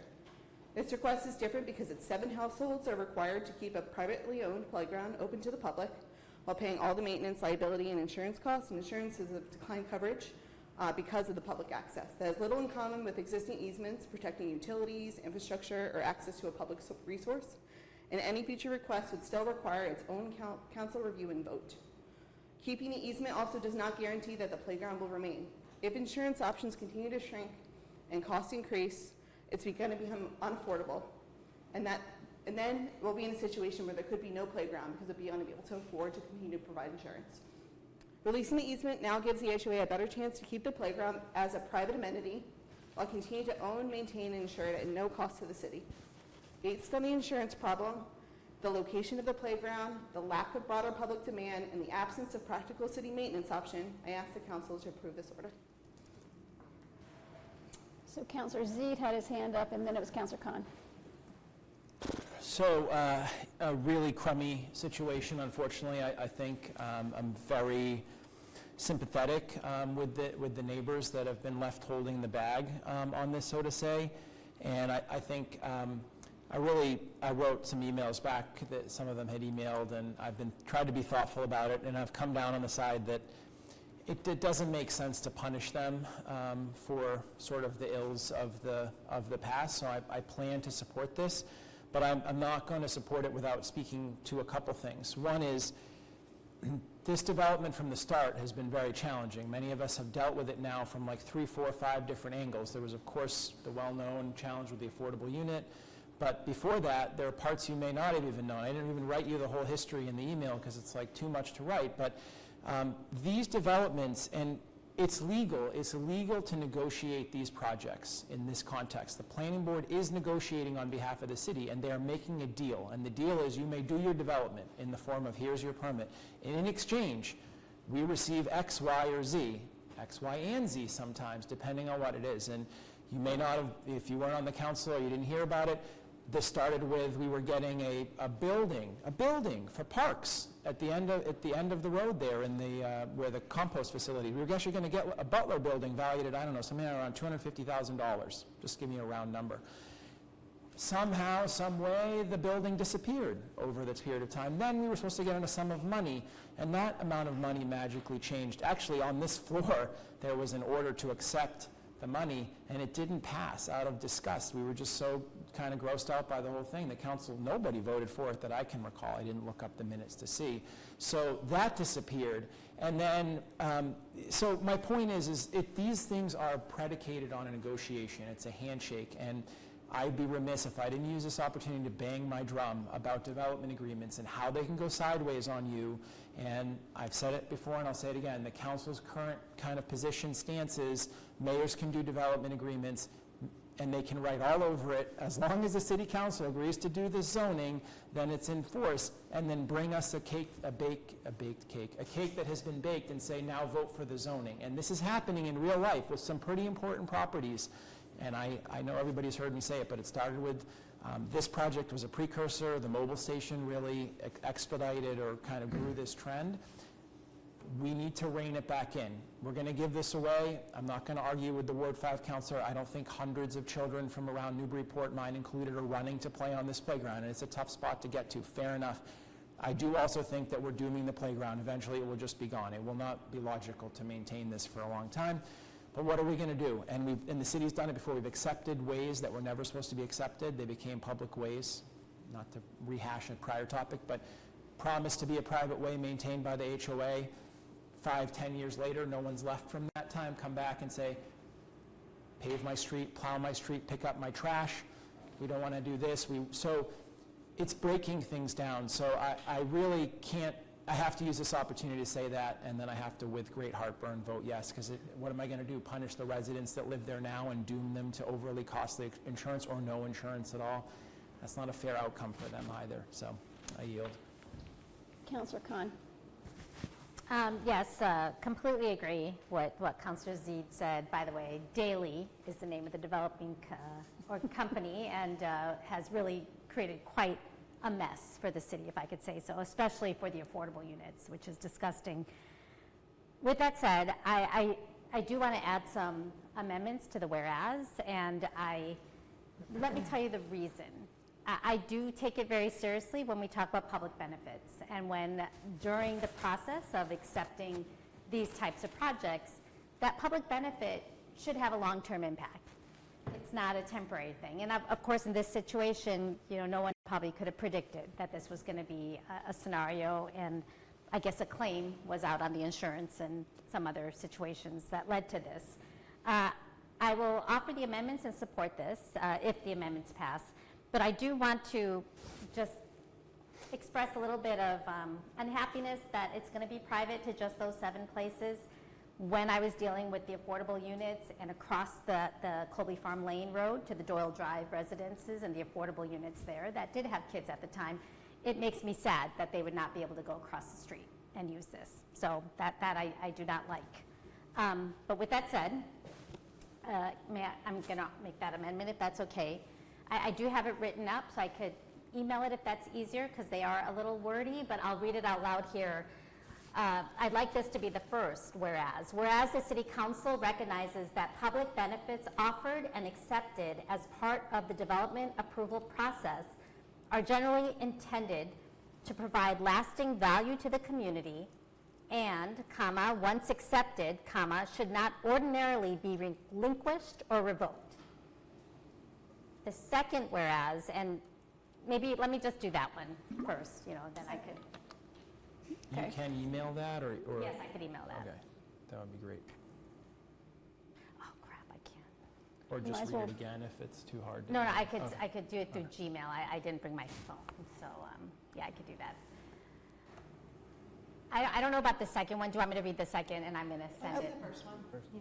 So does there just, I would say read the second one, just so we have an idea, and then we can vote on them individually, so we know what's coming. The second one is, whereas in light of the circumstances presented here, future public benefits proposed by developers should be evaluated carefully before acceptance, including their long-term financial, operational, maintenance, insurance, and other impacts so as to reduce the likelihood that the city may later be asked to surrender a public benefit previously secured on behalf of its residents.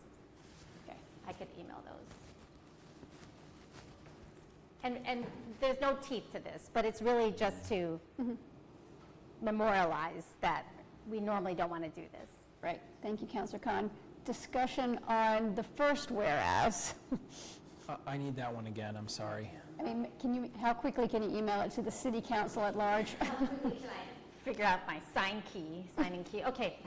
Whereas the city council recognizes that public benefits offered and accepted as part of the development approval process are generally intended to provide lasting value to the community, and once accepted, should not ordinarily be relinquished or revoked. Okay, so discussion on that piece. Councillor Zaid. Yeah, I think it's great antacid stuff. It helps the heartburn. So, but I would just say that generally, maybe we don't need generally. Why is it generally?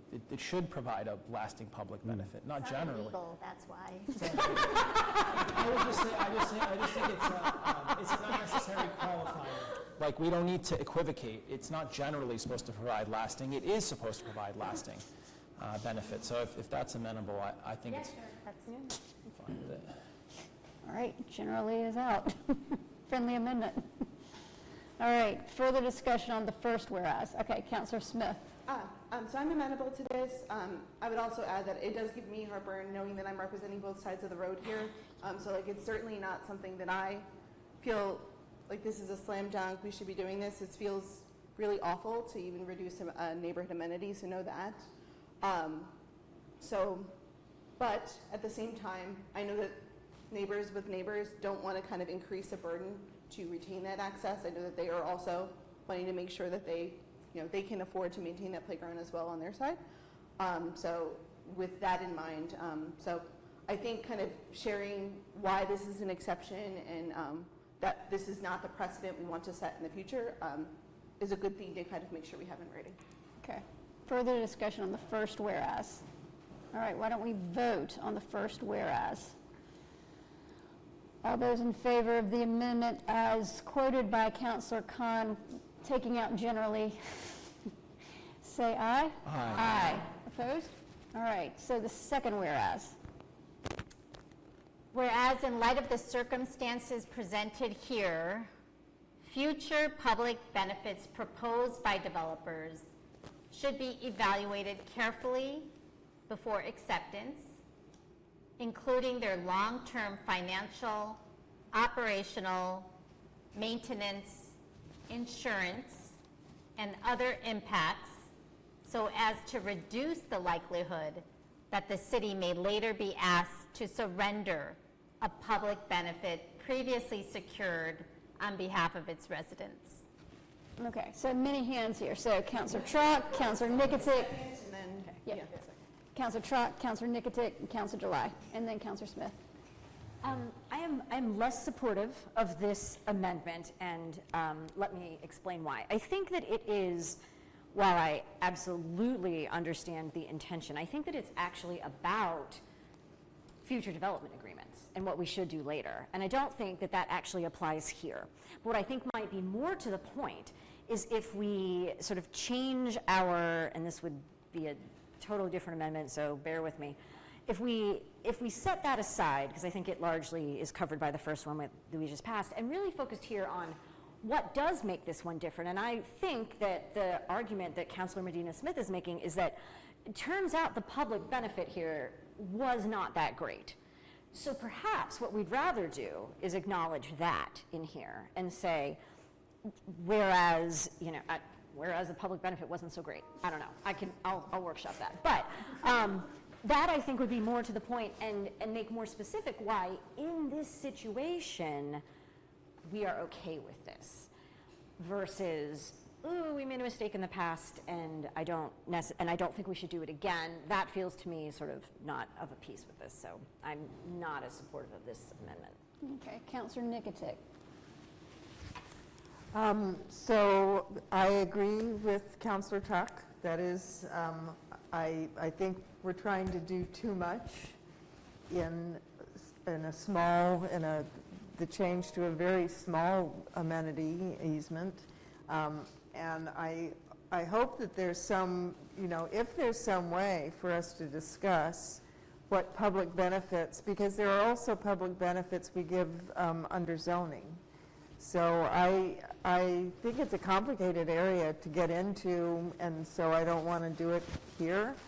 But if we wanted to talk about it, to find a different mechanism to talk about it, and I don't know what that might be, but we know that another development agreement is coming up. And we also know that we have other developments where there is a public benefit that people are starting to say they don't want to provide anymore. If I may I ask Director Port a question? So the Evergreen project, what are they asking for changes to what they're supposed to do? The only thing that has been brought to my attention is interest in the street acceptance. It has not been suggested, at least to my knowledge, I defer to the work council, it's not been suggested to my knowledge removal of public access to the conservation land, but rather a question about city acceptance of streets that were up until, or are up until now, privately maintained. And that is so that they could get plowing and maintenance and recycling and trash and recycling, I think, are taken care of. That's a separate issue. But the roadway maintenance, catch basins, plowing, things like that. Yeah. So, and I've heard that, or the trash and recycling for many developments that were supposed to be private in the sense that they took care of it. And I can't imagine, although maybe Director Port has looked at it, how much it would cost the city if we start giving back, sort of what we were supposed to be getting when we allowed these developments. So just long story short, I agree with Councillor Track's suggestion for the second paragraph. Thank you. Councillor Delay, Councillor Smith, Councillor Zeed. I'm not even exactly sure where I should insert this comment, but I think it's relevant to this, and so, yeah, this probably is a heavy lift for such a small little change here, but I really think, to Councillor Nikitich's point, there needs to be a conversation about when developers are negotiating public benefits, if that benefit shifts the burden from the developer to a future HOA and the residents and causes costly operational maintenance insurance impacts, I really think those should be looked at before they are given as agreements, because it is not fair that these burdens are being shifted to a small group of residents who increasingly find themselves in a very difficult financial position trying to maintain that public benefit. All right, so third person not interested in the whereas. Okay, Councillor Smith. So I'll be the fourth person that does not support the whereas. I think to the earlier points, the broader conversation around development agreements, it's not just the developer that proposed the public benefit. There's the ZBA, there's the planning board, there's sometimes the mayor in partnership with the developer. So there's just a slew of different actors that could introduce a public benefit. And so I think there needs to be a broader conversation if we want to explore that outside of this particular issue. And I'm totally open to having that conversation. But I would really appreciate if we wouldn't tie the broader conversations to this particular issue. Councillor Zeid.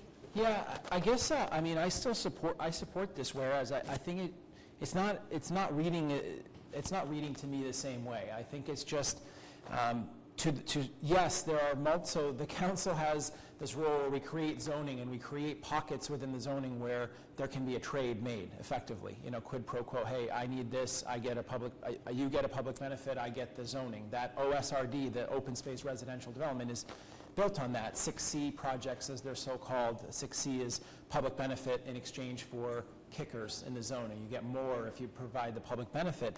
So I'm reading this more as, the council saying to the powers that be that, because we don't negotiate those. That's actually outside of our bailiwick. So some of them get negotiated in development agreements.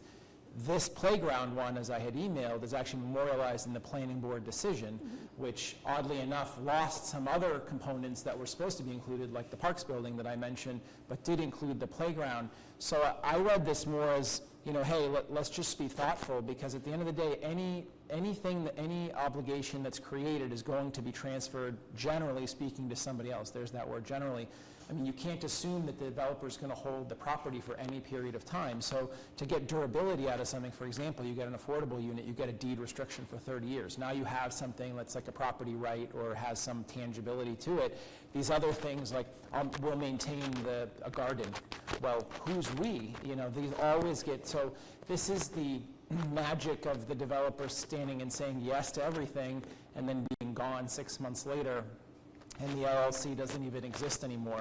So I'm just reading this as the council sort of saying, hey, just FYI, we're trying to create these opportunities to make these deals on behalf of and for the benefit of residents, but just, make sure it can be durable. That's how I'm reading it. Maybe I'm not reading into it quite as much. So I can support it, as it's a whereas. So We are back to change the Councillor world, but it helps. I could edit it, but let me tell you, actually, I really just had this one. I didn't have the one before.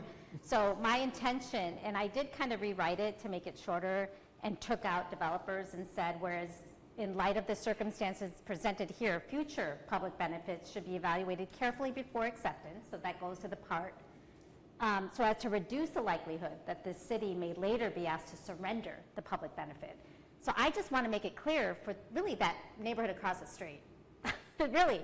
That's my intention here. It's an easy thing to add that, we're going to do right by this. If that is a playground they're using, that we at least are saying anything future-wise should be considered and thought about, really the implications before you take that away. So that was really, to be honest, what I was trying to express here. Do you want to reread what your whereas is? Because I think you've just changed it. Yeah, I could tell you what I deleted.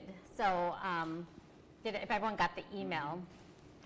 So I just really took out proposed by developers is what I took out. So it reads now, whereas in light of the circumstances presented here, future public benefits should be evaluated carefully. So I took out proposed by developers.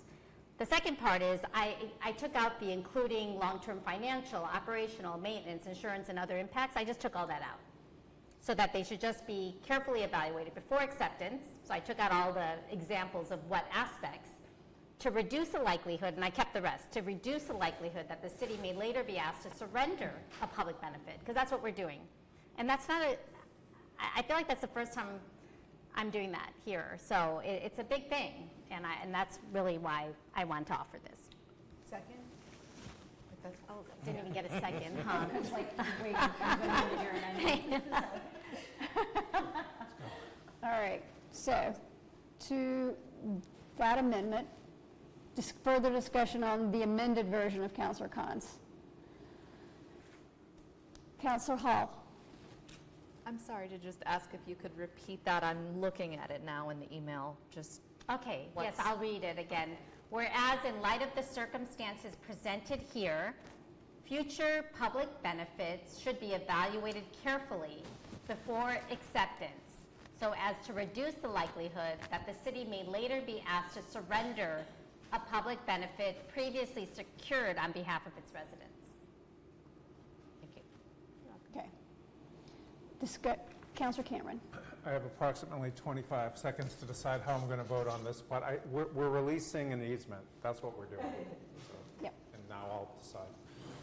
Okay. All right. Any other discussion? All right. Roll call on this amendment. Councillor Cameron? No. Councillor Delay? Yes. Councillor Hall? Yes. Councillor Harmon? Yes. Councillor Khan? Yes. Councillor Nikotich? No. Councillor Smith? No. Councillor Truck? No. Councillor Zeid? Yes. Councillor Callahan? Yes. Councillor Shan? Yes.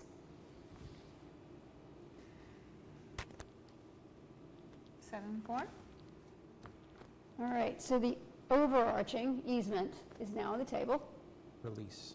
Councillor Harmon. Thank you. I'm going to vote no on this. I hope I'm the only one, and I want to explain that to the residents that I'm just trying to show a signal of a little bit of backbone on behalf of the city to any developers that may tune in or watch the tape, because I think we have some really critical projects upcoming, and I want them to know that we're paying attention. Councillor Callahan. I just have one quick thing. There's a similar creation of an easement for a playground coming up at the charter school, which could end up running into the exact same scenario where 10 years down the line they decide that they're going to move buildings, and we're on the hook for any part of this. So keep that in mind. Further discussion? All right, roll call. This is approving Order 859 as amended. Councillor Cameron? Yes. Councillor Delay? Yes. Councillor Hall? Yes. Councillor Harmon? No. Councillor Khan? Yes. Councillor Nikotich? No. Councillor Smith? Yes. Councillor Truck? No. Councillor Seed? Yes. Councillor Callahan? Yes. Councillor Shan? No. All right. At our next meeting on September 8th, Councillor Callahan beat me to it. We have the River Valley Charter School playground easement finally coming back around. The appointment that came in tonight, a sidewalk easement on 95 High Street, the preservation restriction for the Brown School, and an update from Director Port on the Story Ave visioning exercise. That next meeting is upcoming later in the month of September, so we wanted to get that update early. We have the continuation of Ordinance 224 prohibiting data centers on September 16th. That will be the joint public hearing with the Planning Board. We also will potentially add the 2 new map change items to that meeting to try to cut down on having how many times we have to go meet there. I don't know if we have enough days. I assume we have enough days. So we'll have a couple items on the joint public hearing agenda there. And again, I know I've talked a lot and we've had a lot of things from planning tonight, but I do have to just take a minute to briefly thank my P&D colleagues, our adopted member, Councillor July, Director Port, and Zoning Administrator Blanchet for keeping up with a very rigorous schedule over what should have been a light few summer months, diving into some very meaty topics. The work continues, but we have slayed some dragons. I know that's bad grammar, but I don't like that. Slew doesn't sound as good. And that, my friends, is it for P&D tonight. Thank you, Councillor Harmon. Point of work. What was the vote on that? 7-4. And is the quantum of vote 6 or 8? 6. On a release? Is that not a land transaction? Oh. That's a good question. Okay. I'll look and see. Okay. To my knowledge, it's the first I've ever seen I mean, a release it of any authorizes permit. the quitclaim deed, so I mean, when I hear that, I just think 8, but I could be wrong. I don't know. I'll ask. Point of order. There's a process for... Motion to reconsider up until noon tomorrow or tonight while we're here, if somebody wants to be the 8th for clarity, just either way, but I'm just suggesting that I question that. It's funny, because if it's 8, then the motion failed. If it was 6, the motion passed, so who's the prevailing side to make a motion to reconsider? I'll The find out prevailing more. side would have been the side against. So I'll make a motion to reconsider. Second. Order... Oh, we were done with planning and development. 59. Order 859. Yeah, second.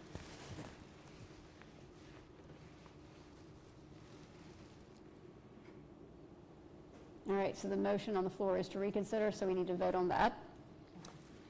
All those in favor of reconsidering, say aye. Aye. All right. Motion to approve Order 859 as previously amended. Second. Roll call. Councillor Cameron? Yes. Councillor Delay? Yes. Councillor Hall? Yes. Councillor Harmon? Yes. Councillor Khan? Yes. Councillor Nikotich? No. Councillor Smith? Yes. Councillor Truck? No. Councillor Seed? Yes. Councillor Callahan? Yes. Councillor Shan? No. So now you got 8-3. I got 8. But I'll find out the answer Sorry, to that you question. come back either way, so better tonight than later. Also, wait, Councillor Seed, do you want to? Thank you. Stay in session past 10:30. All those in favor of staying past 10:30, say aye. Aye. Okay. Public Works. Come on, quick discussion. We can do it. Public Works and Safety. Yeah, motion to receive and file communications 663, 694, 697, 704, 716, and that's it. Second. Thank you. Nothing to be said, but I appreciate everyone letting us take Coffin Street up earlier. Thank you. All right, all those in favor of receiving those filed communications, say aye. Aye. Opposed? All right. Motion to receive and file order 873 and 876. Second. So those two items are related to the David Hall Hillside property. We had Councillor Callahan and I, gosh, it seems like a while ago, maybe over a month ago, went on site and found that there is an opportunity for National Grid to actually put the pole on David Hall's site. So it won't even come here before us, and they're working through that. So I want to thank the Ward 3 councillor. The abutters are very happy, and I'm glad they were able to find a solution with National Grid. Thank you. All right. All those in favor of receiving and filing order 873 and 876, say aye. Aye. Opposed? All right, you're on a roll, Council. Motion to collectively approve order 874, 875 for polls, or can I not do that? Do it one at a time. You can do them together. Okay. So both of these are not as controversial. You know, one is at the request of a resident for Howard Street. Walking on Howard Street, it is horrible. So I do remember public comment on that and looking at this. And the question was about the sidewalk. It doesn't. It's actually on the next to the sidewalk, so it's not going to be in the grass area. So it's not going to create any problems. They're moving a pole for a resident's service that they're trying to do. And no, they're moving it because the resident's actually trying to put a driveway. And so that's very accommodating. I didn't know National Grid moves poles for driveways. The other one is Merrimack Street, or that one is order 875. That one was also a pretty straightforward one. I'm trying to think of our conversation. I think less concern on that one. That may have been, sorry, I'm bringing up the diagram on that. So yeah, that one is, oh yeah, it's at Rogers Court. So this is the one, Merrimack at Rogers Court, and what they are doing here is, again, they are moving and adding, so they're going to install an underground. So the reason we weren't so concerned is this one is going to actually be an underground pole. And that is something that National Grid has been trying to explore where it makes sense to do that. So again, we had no issues in committee on that. The committee voted 2-0 in support of these, as long as I got clarification on the sidewalk for Howard. Okay. Further discussion? All right. All those in favor of collectively approving order 874 and 875, say aye. Aye. Opposed? That's it, September 10th, next meeting, and I'll get in touch about parklets and when we want to have the conversation. You go to 876? We received it filed. We received it filed, sorry, my apologies. Could have easily missed it. Water infrastructure ad hoc. All right. So we had a review of the draft report today where we reviewed some recommendations from some of our voting members, Councillor Zeid, and then discussed the overall draft report. Basically, there are 4 areas of recommendation around governance, finance, and kind of future oversight. I shared that with the full council, so feel free to review. We're going to be working towards our final report in the next meeting. I'll be making revisions between now and then to be responsive to a lot of the very thoughtful comment that we got. There was quite a bit of comment on how we want to move forward with intermunicipal agreements, and I think that's an area where there is a desire for us to kind of do some retrospective about the previous agreements in Newbury and West Newbury ahead of going into the next round of working groups and all that. So we will be recommending that as a future action. All right. Thank you, Councillor Smith. Go to the order. Councillor Khan. Sorry, just one comment. I did double check everything, and some things are not committee of the whole for planning and development.